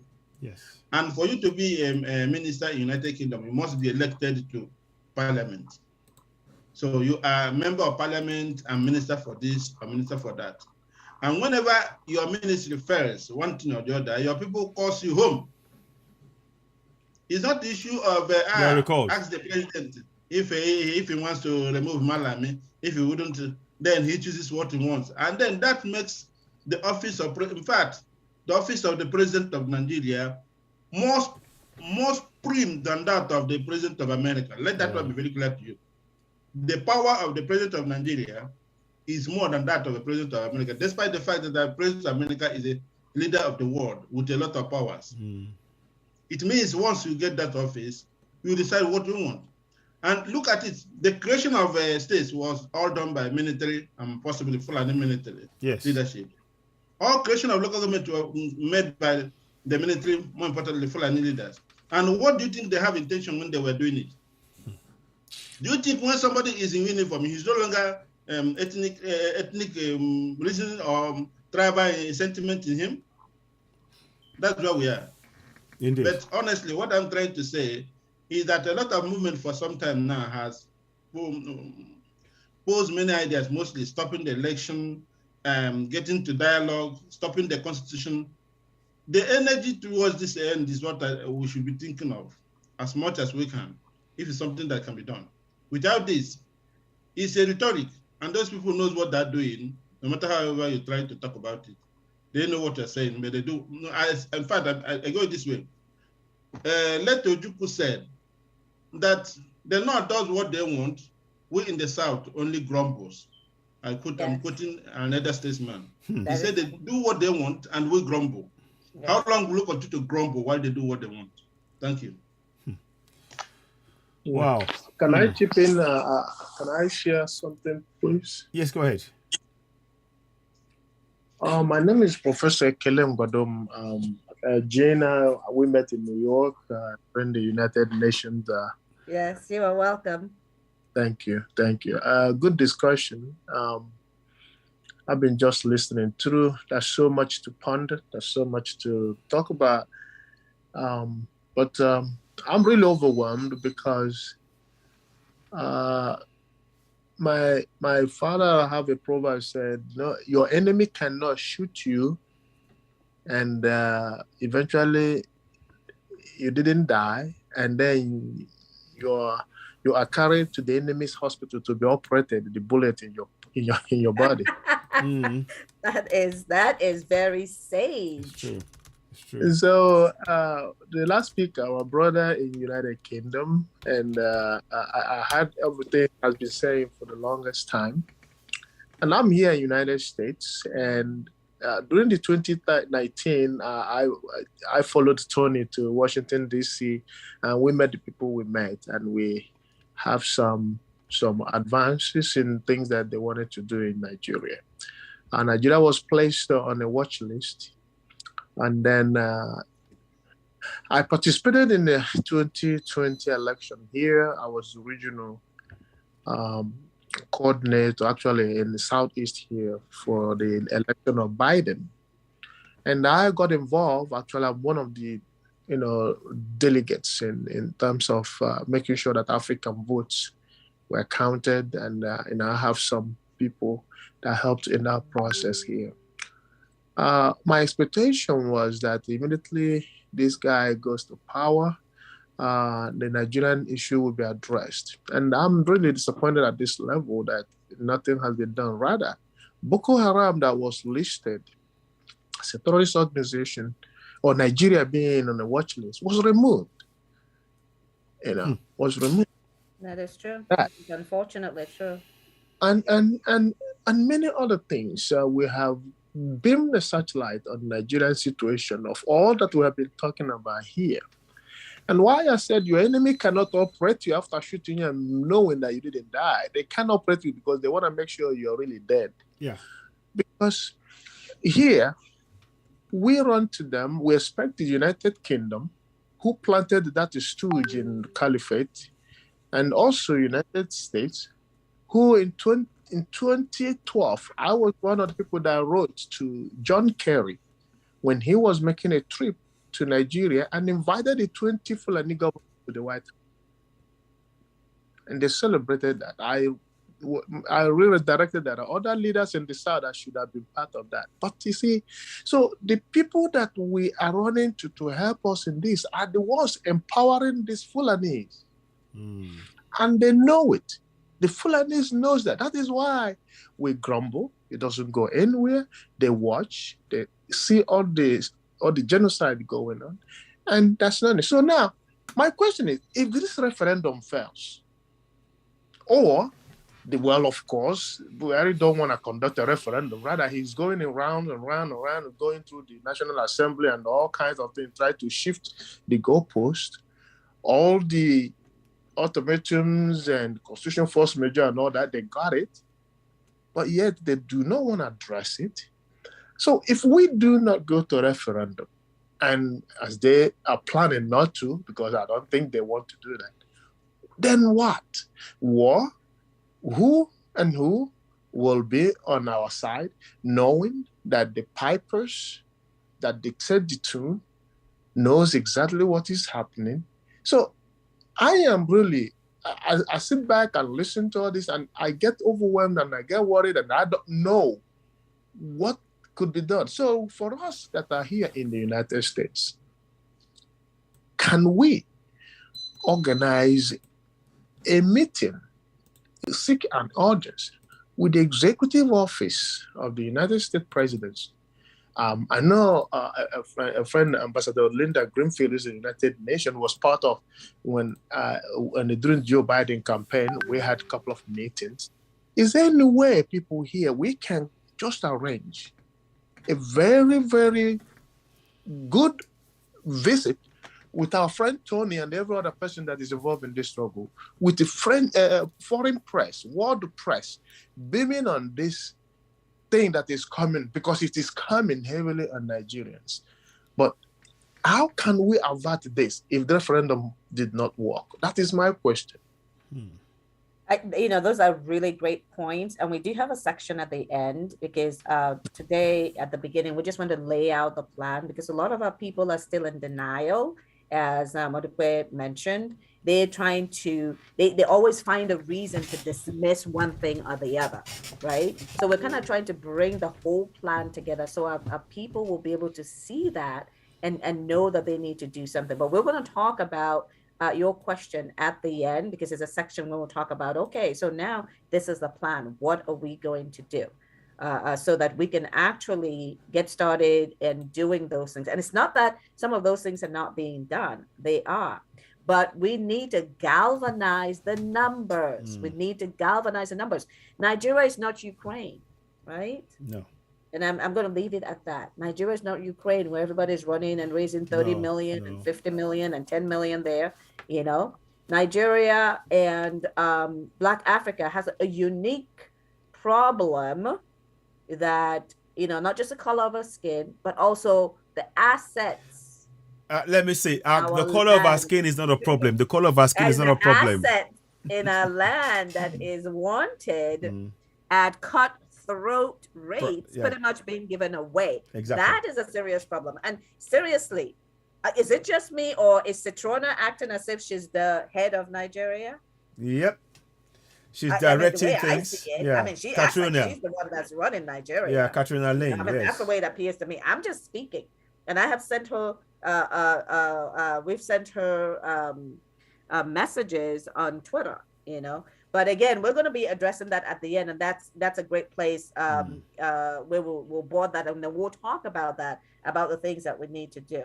But if we can continue moving on, because there's some key things, especially in that constitution, that we need to be able to get to, so that people can really see what we're talking about. Going on further from that, there is something about creating an indigenous status, Hausa Fulani, to allow for invaders to fly under the radar and falsely place themselves on Nigerian soil. Yes, because there's no Fulani that existed. There isn't. Prior. There simply is no Fulani within the Nigerian constitution. And even so they put Hausa/Fulani right in the constitution. They actually put that in the constitution as being indigenous to Nigeria. Right? So if they're going to do the that, Hausa are indigenous. So why didn't they put Igbos, Yorubas, Cherokees? Because these are the indigenous people. They don't want to do that because they are afraid, because that would defeat their object. The object is to make sure that land only, and this is what Pantame is doing, and we have to be very, very aware of this. The registration of Fulanis, majority of the people that you will see with cards now will be Fulanis. And absolutely. And one of the things is they postponed. That's already the case. Exactly. Right? They postponed the census, which you posted that you showed earlier. Yeah, let me show that again. Exactly. They postponed the census. Now, if they postpone the census, but they are going on with this program on the ground, what they are planning to do is that when it comes to election, they say, well, we have this number of people as registered citizens. It's not your fault if you didn't register. So, exactly. So, and to postpone 2022 national asset consensus, but you are going full steam ahead into election mode for 2023. So that means that it's all fraudulent action. They're trying to make sure and here's where the Hausa Fulani thing is very, very deadly. It is deadly because on two fronts, like Jean said, on two fronts. One, because they say the minute you say you're Hausa Fulani, you can be on the record as a citizen of the nation. Hausa Fulani, you can now, with the other proviso, who also speaks a language of the indigenous people. So, like Governor Bala Mohammed said, a Hausa man can be Bayelsan. Yes, that is a Hausa man can be Bayelsan. Well, we're talking about the amendment, right? Because that's what they're trying to do. So that is a danger, because what they now do is they can now parachute in. They can parachute in a Fulani man to any part of that contraption. using that Well, fraudulent amendment. They have. You know, They have. and these are the kind of things, and that is why we cannot support promotion of anything to do with 2023 elections. A very good point raised by my brother Ogaka in terms of, okay, we cannot just say, you know, we don't agree with things. What are we going to do? And these are why we are doing what we're doing, raising the awareness, the level of awareness, the amendment of the amendment to the constitution now, whereby they are also talking about having INEC run elections in each of the states, bypassing the state, local, and state governments. Amazing? That is the ticking time bomb that our people should all go against. They should rise up against it, because it ties in with the amendment, the amendment of the constitution in terms of immigration, i.e., Fulani, Hausa Fulani, like you said. So those things are closely linked, and we need and also the local government is now going to be tied to the federal government. Yeah, the federal government will be running it. Federal government for money. Yes. That's it. And this is so Nigerians, indigenous Nigerians, pay attention. We cannot be silent. Danger. Yeah. We cannot be silent. So we are coming and raising this. And again, at this point, if we are asking ourselves what we should be doing, this is the biggest problem that we all face collectively. Because if this succeeds, we have no leg to stand on. To be honest with you, if we do not speak up and make our people aware, so they see the people in the end that the ones who will reject this. They say, no, Absolutely. You're not speaking for me. We do not want an imposition. I want my voice heard, because by doing what they're doing, they're silencing the voice of the indigenous people forever, perhaps. Yes. This is the reality. So there is nowhere within the constitution in which it talks about Hausa Fulani. That is something that they're trying to put in. That's why they came up with that amendment. Just to go back to the central point raised by Jane, and why we're talking about the amendment and how it is so critical for us to understand all of the steps that they're doing now. We have already said that constitution is a fraud. And what they're doing is, we're amending. But they're amending areas that will make sure that this injustice will remain come what may. Right. And these are, I mean, let's hear from other people here about this. Because it's really important how we go about this, because our people on ground have to know this information. Let's do it in our local languages, please. Talk about it amongst our people. Text, words, pictures, language, videos. Tell them so that they know, and at least they have a chance to reject this thing. Because the people, when they do all of this stuff in English, many people, it goes over their heads of people because they don't understand what is being said. They just say government has spoken. But if we speak in their language, and that is what they do in Russia, in UK, in US, they speak in the people's language. In France, the people's voices must be heard. And the indigenous people, we are being denied a voice. And that is why we're doing this program. So please do chip in if you want to. Let's hear from others, please. Majuba, can you kind of talk to us about I think she's away. C and D of the, on our list, the 68 item, and also the land federation account situation? Or Stephen, if you want to take that would be great as well, so that we can keep going down. Yeah. Hello. Hello. Yes, sir. Hello, TJ. Go ahead. All right. Thank you. Thank you. Can you go on video, please? All right. Okay. Let me put myself together then. Hey, TJ. That's good to hear.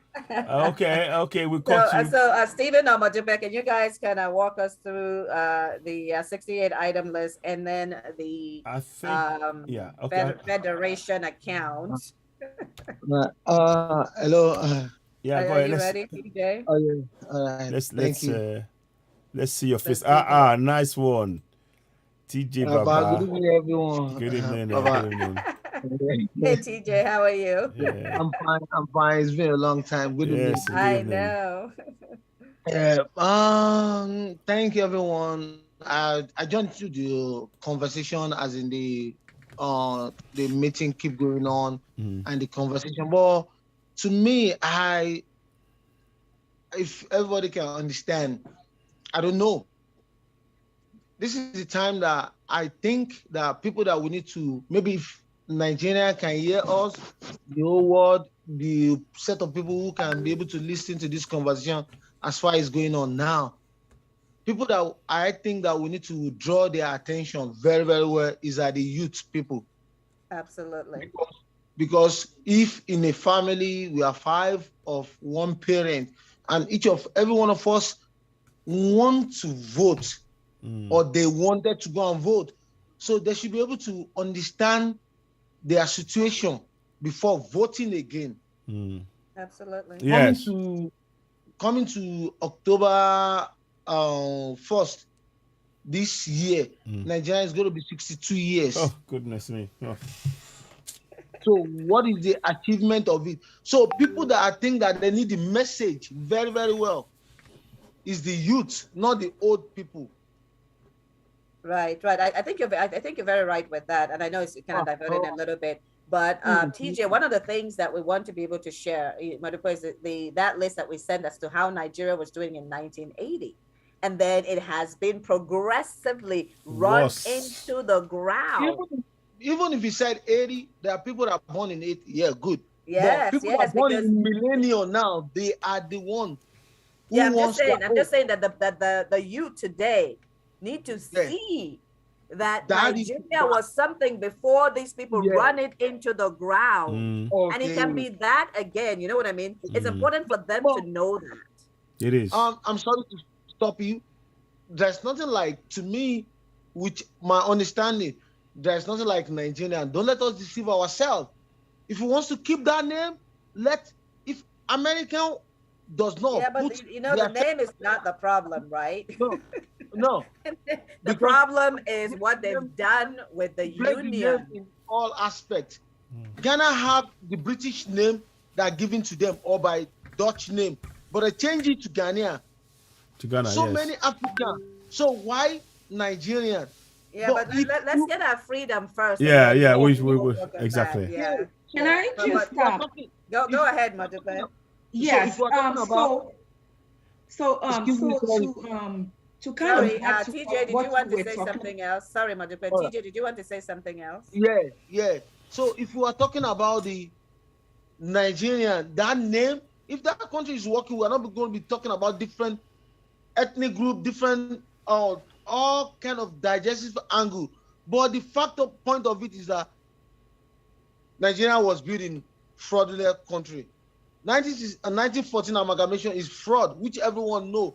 For those who does not know, we are Yoruba, Yibo, Hausa, even the Ijo, Shekiri, they are part of Yoruba, the middle belt there, but the major ethnic group is Yoruba, Yibo, Hausa.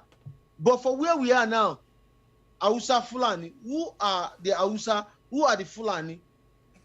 So you are playing game on a lot of people. But yeah, we're going to talk about the narrative too. I pray to God what is happening is Russia and what do you call it, Ukraine. It should be happening in Nigeria. So we all know where we belong to. Absolutely. Thank you all. Yeah, thank you very much. And thank you, TJ. Thanks, TJ. TJ. Very active. Yes, he is very, very active. Which is awesome. So, Madupe, if you can go ahead and then if you can kind of try to get us back on track. Okay. Yes. Actually, well, we're still on track. You know, some of the things that he brought up were things that we already talked about. You know, how they've used false narratives to push their agenda. Absolutely. But if we talk about the 68 items, exclusive items in the fraudulent 1999 Constitution, we know that of also in total there are 98 items, right, in that Constitution. That and the items are divided based on who has jurisdiction over what over what topic or what item. So 68 of those are in the exclusive jurisdiction of the center, which is the federal government, and who controls the center, who, right? Exactly. So and 30 of those are only semi-exclusive, which means, in other words, that the state does have, a state does have jurisdiction over 30 of these items. But then if there are if there are like conflicts on these items, like the electricity, still override the state. So in the end, all the 98 items are really in the exclusive purview of the center. Exactly. You know, so these are some of the things that have been put in place through the Constitution to ensure that the people, that the indigenous people do not have, you know, access to their, to their assets, right? Never. To make sure that they have all the assets, you know, and they are being cornered by this non-indigenous group who have now, you know, coined the, coined the word Hausa Fulani. I want to reiterate that one more time, that there's nothing like Hausa Fulani really, because it's a word that they coined to make it acceptable, you know, to make it acceptable that they've taken over the, you know, the Hausa land. Now, when they talk about the North, we really need to be careful, really. The North that they're talking about, right? Where, we have multiple ethnic groups there. So they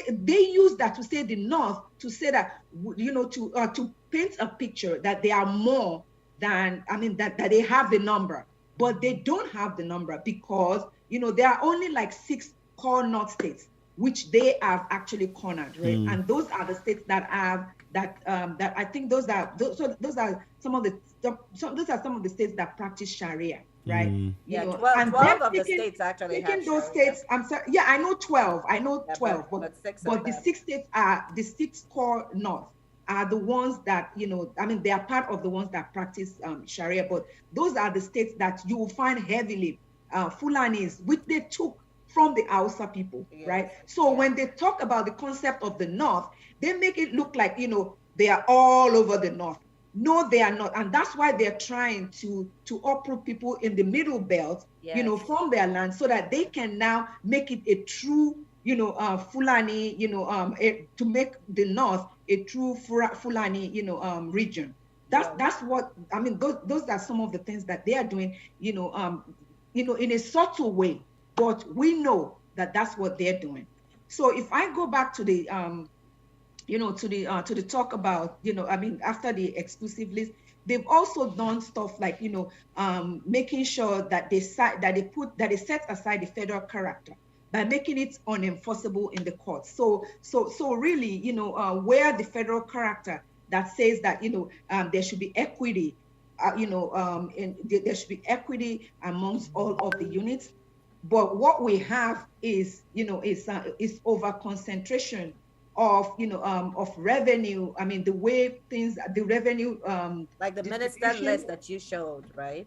I'm sorry? The minister list that you showed, where all the revenue generating. If you look at it, if you look at it, there's no representation. It's like very minimal representations of the southern, you know, the southerners and the middle belters in the composition of the ministerial, you know, positions that have been, that have been held by the people, by this administration. If you look at it again, you know, I was looking for that, but just not to digress. You know, if we look at it, if we count those numbers, majority of the ministers that represent the different government, you know, institutions are actually Fulani origin. Fulani, yes. So exactly. so again, the federal character is not. It's a fallacy.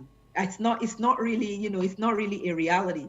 And so they also made sure that they stipulated in the, you know, they made provisions in the Constitution to make sure that we cannot even seek redress. We cannot even ask for the, you know, for the federal character to be enforced.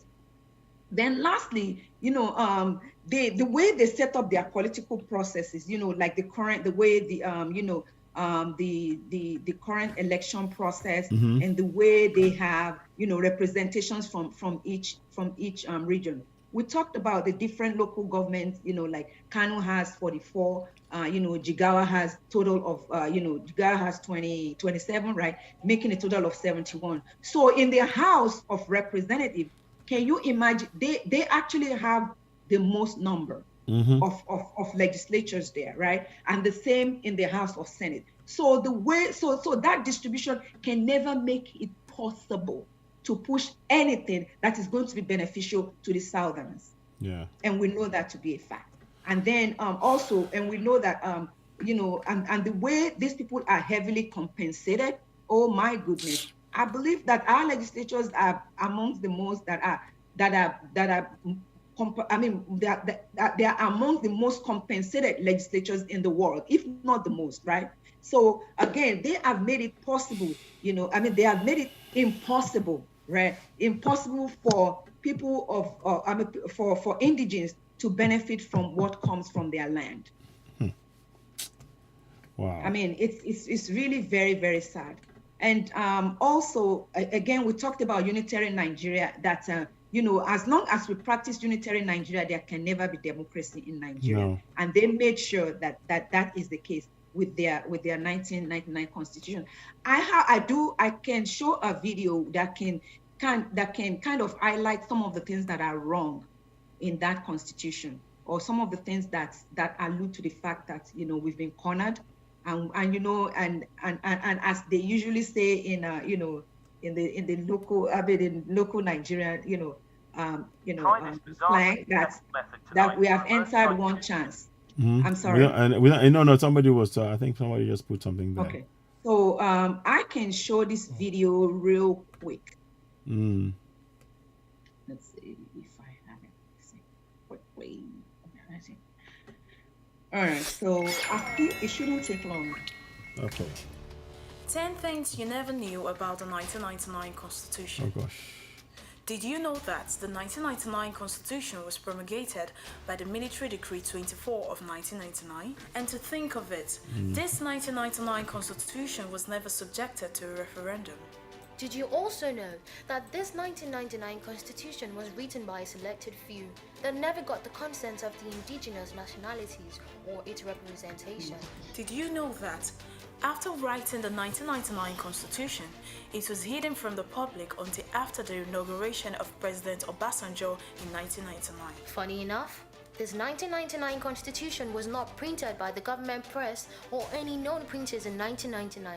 Did you know that the 1999 Constitution created a unitary government as against the projected federal government, and this forged an inefficient over-centralized government, as well as creating a centralized judiciary whom has never been autonomous? In all this, did you know that this 1999 Constitution falsely and maliciously claims that the indigenous nationalities willingly handed over their lands and resources to the federal government?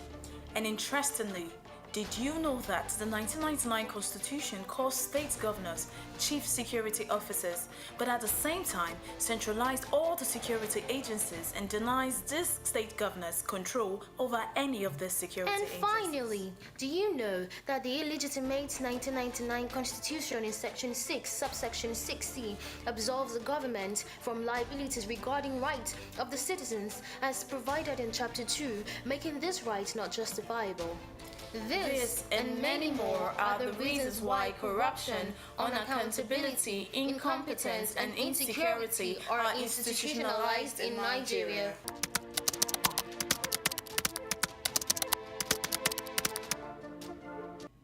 So, so basically, we see what this. So basically, we see what the what the video basically told us. I mean, that, the 1999 Constitution was actually concocted so that they can make sure that they over centralize, the administration in Nigeria, and the purpose of that is to ensure that the indigenous Nigerians do not have any control over their future and over their resources. Yeah, let's talk about the sharing of assets, right? Because in that 68-item exclusion list, all the assets of the indigenous people were taken, right? And so let's talk about the criteria for sharing, and anyone can pick this up, because the three criteria that they have for sharing, and one of it, I'm just going to talk about the first one, is land size. So let's take a look at the picture of Nigeria. Who will be getting the assets from the oil if land size is what's used as one of the criteria? I think you don't have to have eyes to see this one. Yes, right? Enough. Okay. Exactly. Baba, Jane, can I quickly say something? Absolutely. Okay, thank you. Auntie, I don't know you. I don't know if you know me. Oh, Ojulowo Omo Yoruba. Okay. So Is your according to what comment you about what we're talking about? Because we want to kind of finish this thought if it's yeah, something in yeah, yeah, particular to yeah. talk It's about. part of what she just Let said. him finish. Okay. No, let him finish. Okay, thank you. Part of what she just said, and part of the video that she showed. If you can Google it very, very well, this Fulani, I'm coming from that line, they already take more than 8 West African countries. If it is true or false, you may point it out. They have presidents in 4 of them for sure. Presidents So in 4. if it is true or false, you may point it out. So they are coming to where it does not belong. Then among of the what she said, what she showed in the video as well, 1999 Constitution, the bottom of the evil of everything. I'm not pointing finger on anybody. To understand, I forgot the name of the minister for the information as that period.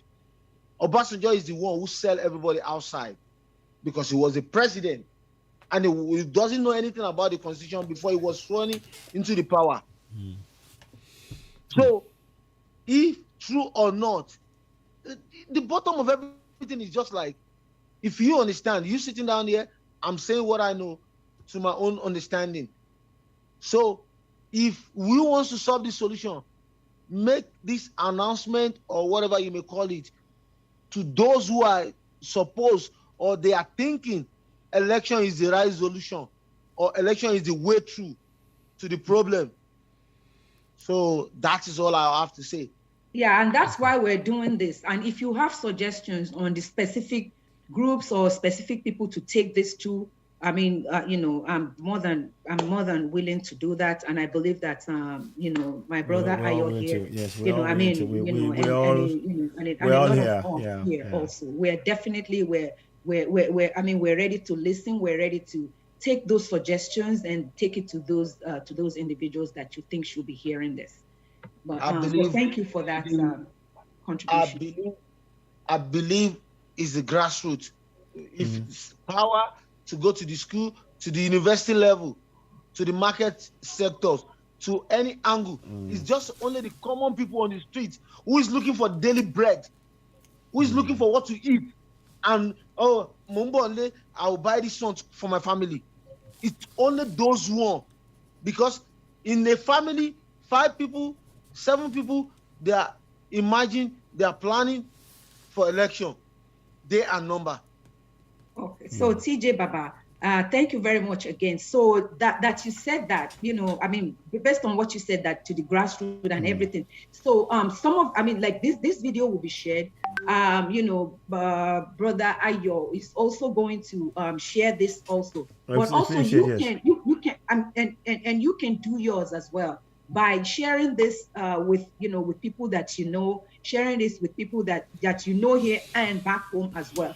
And also let them know that they should also share the content with people that they know. And that way it can pass from hand to hand until we reach the grassroots. Okay.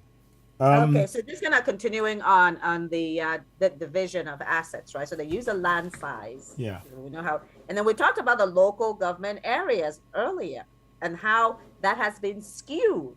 So Lagos now still has 20, right? And Bayelsa, that has oil, only has 9. And you know how tiny the land in Bayelsa is. So obviously they've been disadvantaged immediately. Imo that has oil, same thing. They have, I don't know how many they have, like 19 or 11 or something like that. So and so local government areas is used, and then population. We've been having this conversation, like Majukwe mentioned, that where they're saying that the numbers are in the north, right? That they have the higher population, right, in the north, which is what our founding fathers wanted to avoid. Having this situation where one group can wake up one morning and say they have the numbers and they keep in the presidency, they keep in all the ministerial revenue generating positions, even the loans that are coming into Nigeria, right? So again, when you look at what the Constitution has done with those federation accounts, you see that those that don't have the assets, it's like the like the oil coming from the south, right, and other things coming from the south, are getting a larger share of it the because of the resources. land size, Yeah. because of the local government areas. That's exactly what's going on in Nigeria. I can read the numbers to you if you want. Okay, yes, go ahead, please. Okay, so actually it's in alphabetical order. So Abia State has 17 local governments. Adamawa has 21 local governments. Akwa Ibom has 31 local government. Anambra State has 21 local government. Bauchi State has 20 local government. Bayelsa has 8 local government, and that's our oil producing states, right? Exactly. Benue has 22 local government. Borno has 27 local government. Cross River has 18 local government. Delta State has 25 You see, government. they have to have state government for the cows and the, you know, that they have to have this. We have to give them that. Because you do well. Mieti Allah says that, you know, 1 cow equals 100 human beings. That's what Mieti Allah says. Oh, that's why there are more local governments in those areas. Yes, in those states. Okay, well, Enugu has 1 cow equals 100. Edo State has 18 local governments. I'm still going through the list. Ekiti State has 16 local governments. Yeah. Gombe State has 11 local governments. Imo State has 28. Jigawa has 27. Kaduna has 23. Kanu has 44. Crazy. Katsina has 34. Kebbi has 21. Kogi has 21. Kwara has 16. Lagos State has 20. And Nasarawa has 13. Niger State has 25. Ogun State has 20. Ondo State has 18. Osun State has 30. Oyo State has 33. Plateau State has 17. River State has 23. Sokoto has 23. Taraba has 16. Oh, man. Yobe has 17. Zamfara has 15. Federal Capital has 6. And that's it. Okay. Oh, shit. So of all, Kano has the most, 44 local governments. But again, remember, Kano was broken into 3 states. So between I know. I'm just saying, even by itself, not even with, if you combine the 3 states, they probably about 100. Probably 90 something, you know, you know, probably 90 or something like that. 90, okay, because and then you add the land size, right? Because land size, you can see. I mean, we showed that before. Land size is a big deal, right? You know, for what Kebbi has 21. So that makes it 71 plus 20, 92. Plus 21. That's 90. Yeah. 92. That's 92. Yeah. While Lagos still has 20. Yeah. And Bayelsa has and Lagos has a population of 21 million, and Kano has a population of 16 million. Yeah.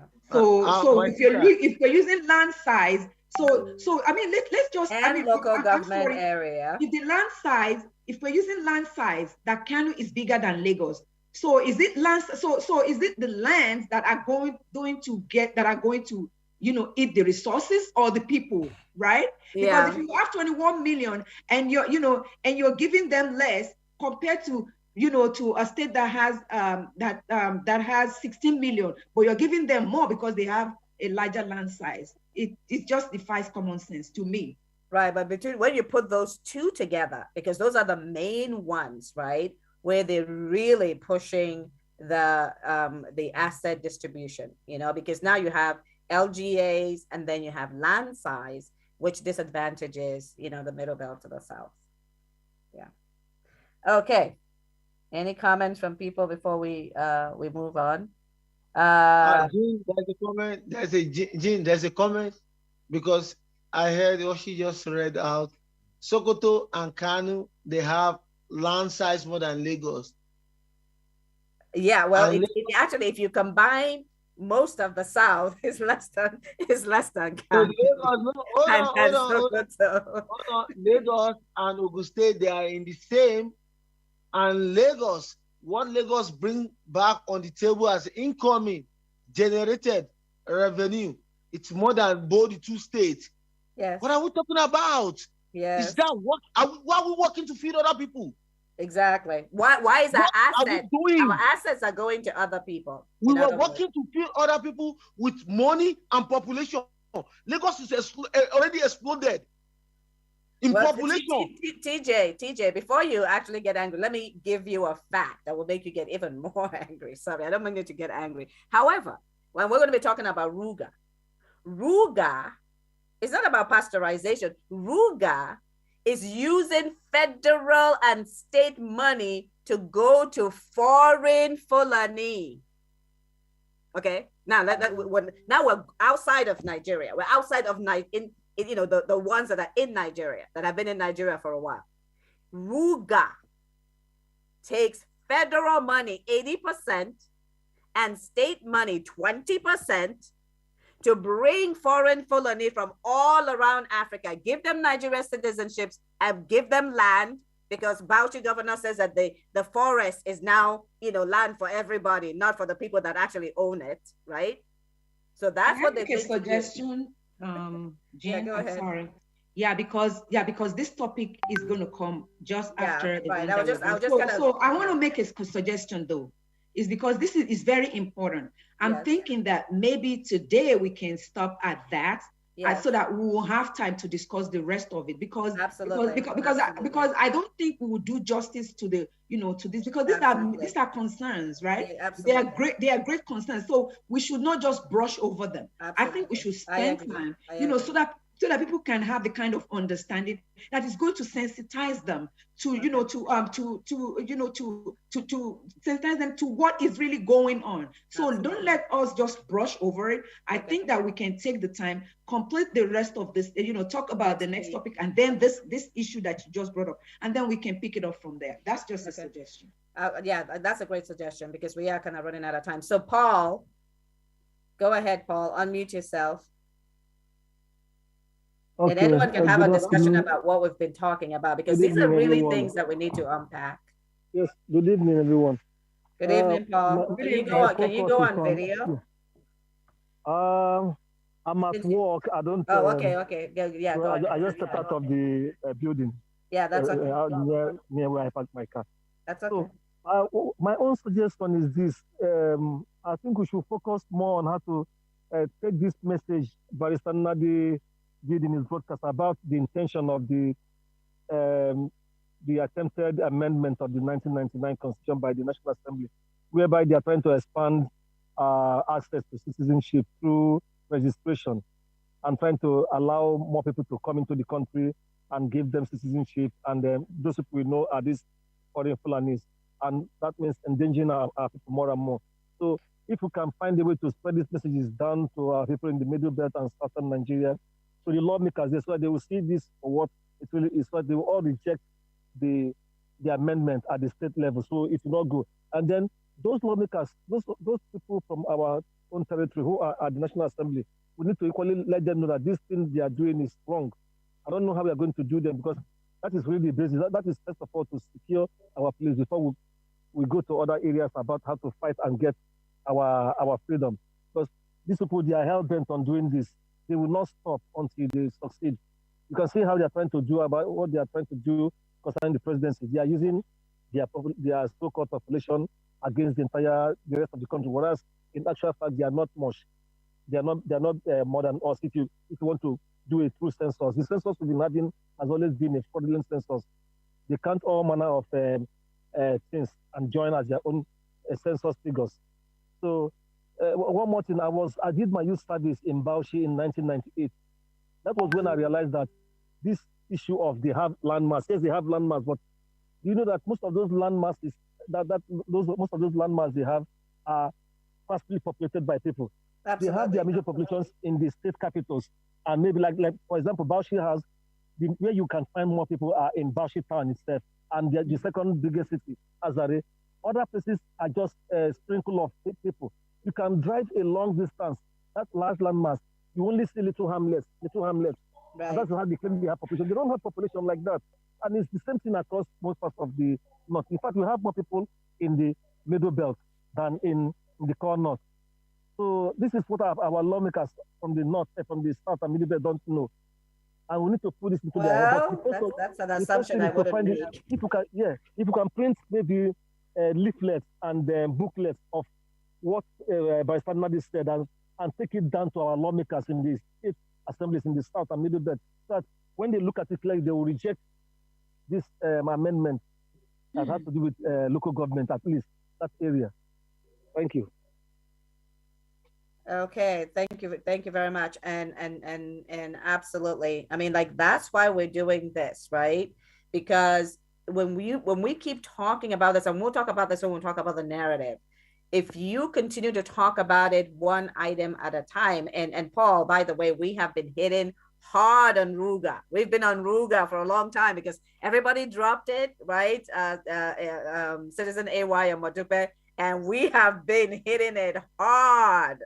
We're hitting it hard because people are talking about this pasteurization, but then in there, which is why we share that video a lot, it says that they're given Nigeria, that all Fulani from around all of Africa are Nigerian, as citizens of Nigeria, and they are begging them to come in.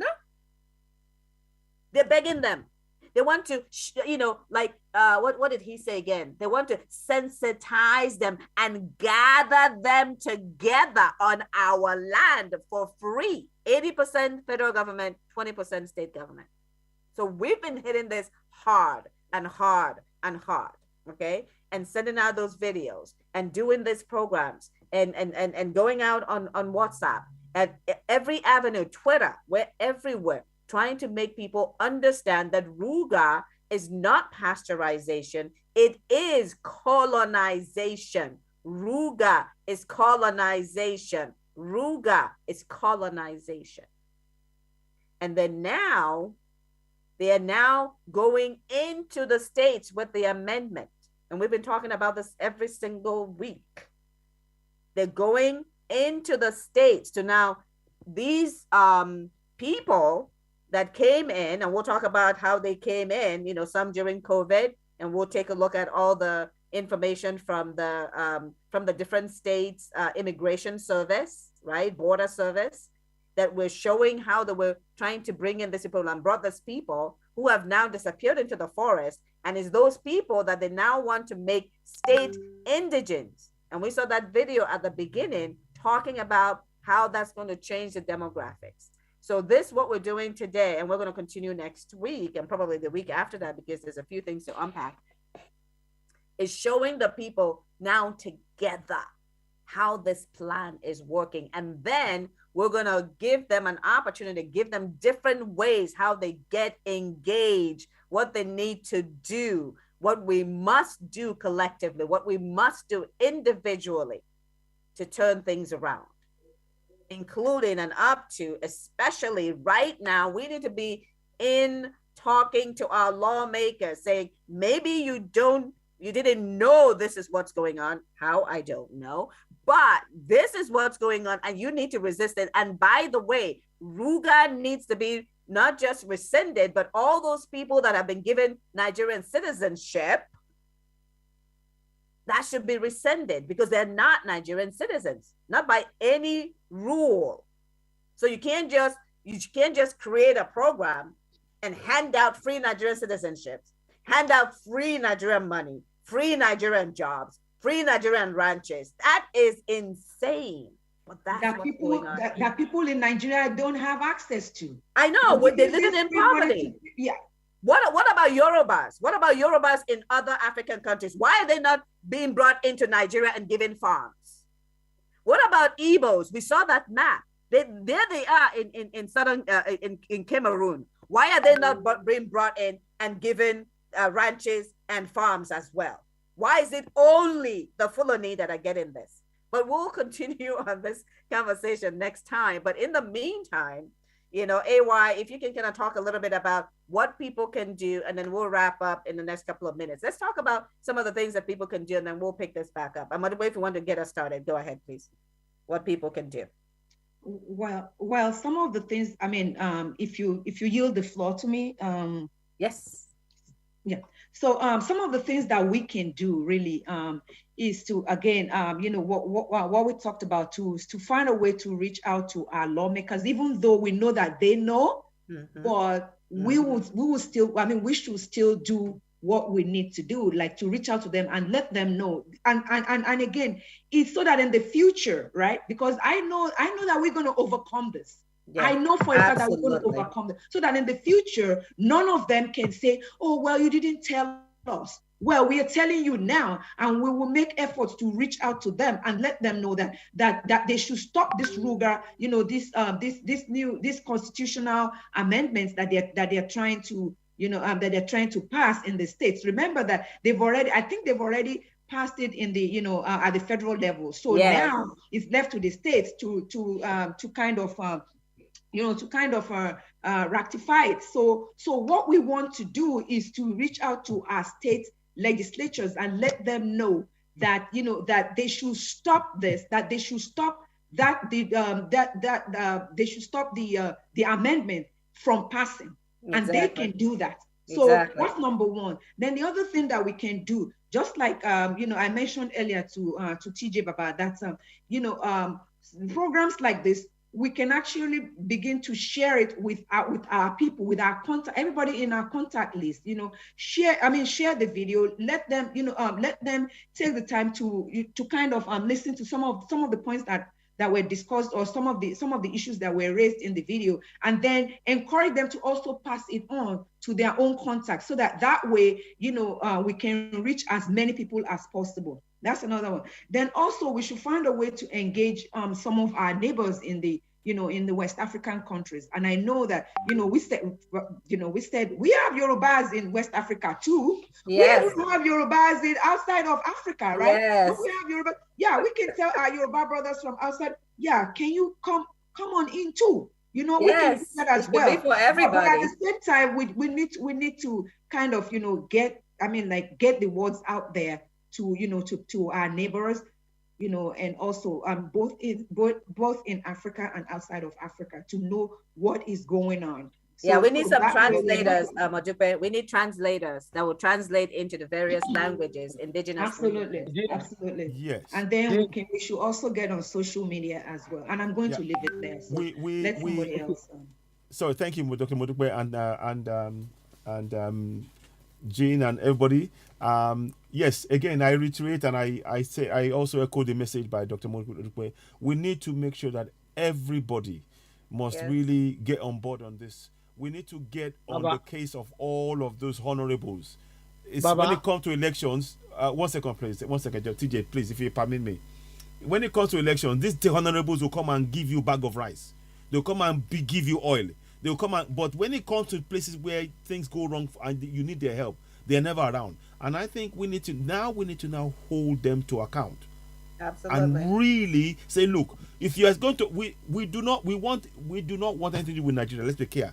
But for as long as we're in there, you must speak for us, and you must tell them that we want a referendum, nothing short of a referendum, and we need to do that in our local language. We have to make our people know that they have the power. For too long, they have been disempowered, and our job is to empower them with passion, commitment, and their right, their inalienable right to self-determination. And that will take a lot of commitment from all of us. There's about 20 million, 30 million of us who are in diaspora. We can continue. The message is getting through. Make no mistake. But if we can reach in our local languages more and more, hopefully Dr. Modupe and myself and Alagba Faleti, we will be doing some videos in Yoruba as well, and a program. I think we're coming up with a program in Yoruba and some videos as well, because all of us need to do this. We all have to think outside the box on this. This is something that we cannot leave. So I implore everybody. We are all mandated to take this action. Don't wait for somebody else. We are all leaders in this journey, and we must empower ourselves to encourage those who are on that location 419, Middle Beltans, Southerners, to stand up, because it's in standing up that we can defeat these Fulanese. Their agenda is what they will follow, come what may. It is time we stick to our own agenda. by sharing this agenda of empowering our people across all the South and Middle Belt. That is the only way we can reverse this misfortune. Thank you very much. Absolutely. Thank you very much. So thank you, everyone.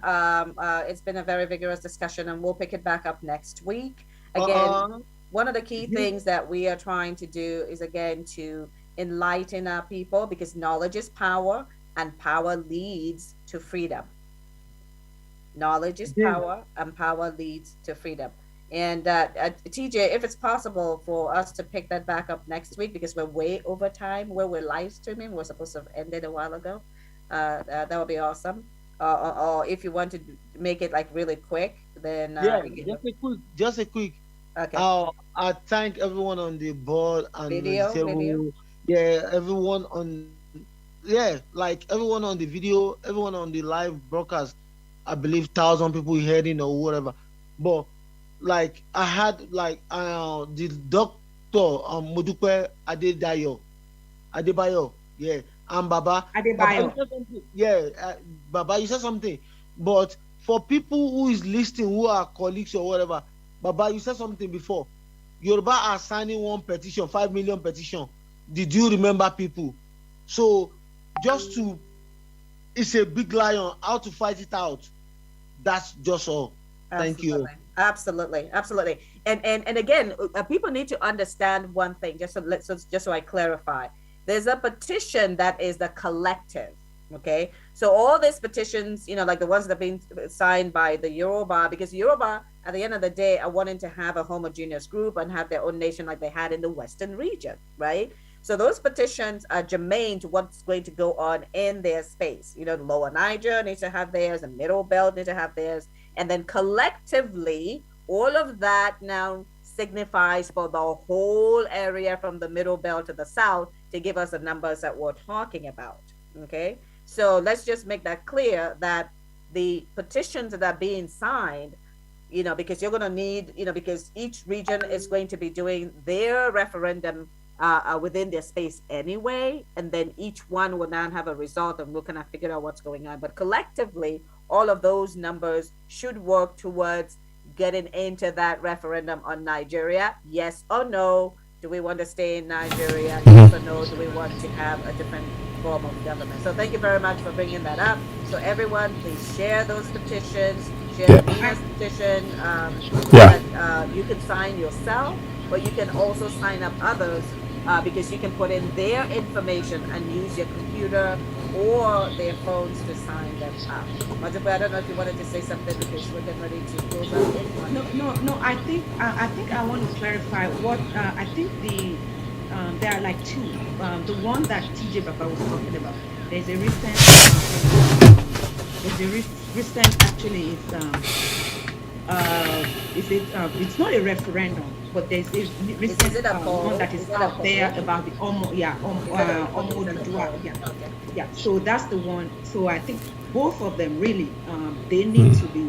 We're still on board with the with the Nina's one, but we also want to let people know that there's one out there for specifically collecting signatures from Yorubas.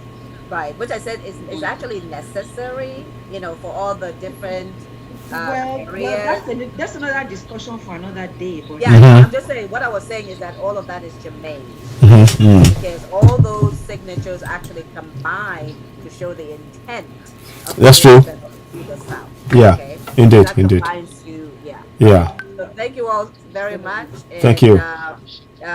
We'll be back again next week, and then we'll get, hopefully next time we'll get some, different participants, from Paul to Mr. Faletti and Bosoon to lead some aspects of the presentation, so other people can hear other people's voices and also their take on what is going on. So thank you all very much. And I wish you all a very happy weekend. And Bosoon, next week, let's plan on you being part of the presentation team to present some of the areas. Does that work for you? No problem. Thank you very much. In listening to the presentations over time, and I'll be willing to make a presentation if it's in my area. Okay, awesome. Because we Okay. kind of provide an overview so that different people can come on board and be able to present the information. And Prof. Nyeribe, I have lost your number because we would absolutely love to have you be part of the moderating and also presenting this information, because it's really critical Recording for stopped. people to hear different voices and see, that we've got people from the Middle Belt, Dr. Carey, Reverend Samuel, we have ED that comes up, Thomas that comes on board from the Middle Belt. We've got, folks from the Western region. We've got folks from the Southeast. So we try to just kind of blend everyone together so that people can see that we are unified in the things that we are trying to do here. Okay, because at the end of the day, what we're seeking for is freedom from Nigeria apartheid and genocide that has the indigenous people trapped in an existential struggle. So thank you all very much again, and see you same time next week at the right time, which I will check with you to see with the time change. It's correct. It's gonna be correct now, but the same time in the UK with Nigeria. Absolutely. So yeah. And I also want to congratulate everyone because we've done the live stream well this week. We didn't have a lot of issues with that. We finally figured it out. And so now we're going to be able to share this information with bloggers, because we're going to target the top 100 bloggers in Nigeria and send these messages to them to start disseminating to other people, because that's going to be a huge part of how we get information out to the young people. Okay then, thank you all very much, and everyone have a great weekend. Thank you very much. Thank you. Okay. Good night. Okay. Good night, all. Bye. Good night. Bye. Okay, so ladies and gentlemen, just sorry. Yeah. Thank you all. It's a pleasure. I will do this again. I'll see you next week. Thank you.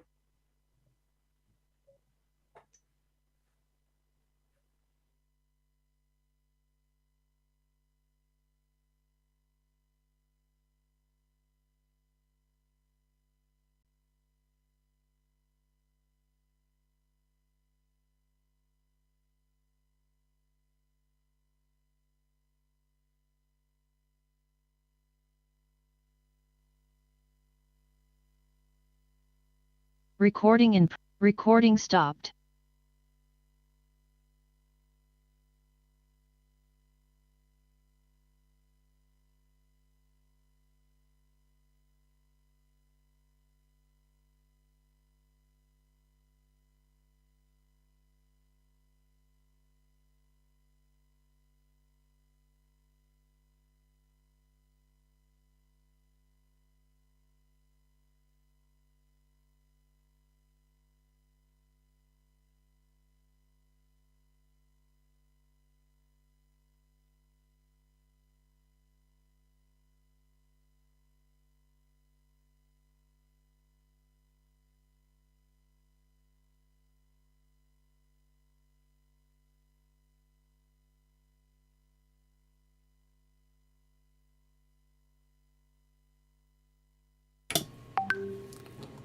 So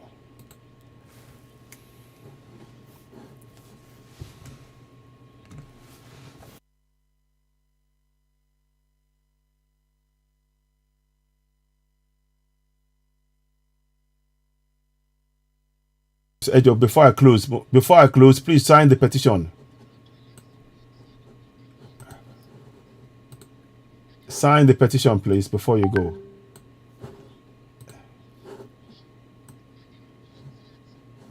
So let me just put the petition here. Before we go, just sign the petition.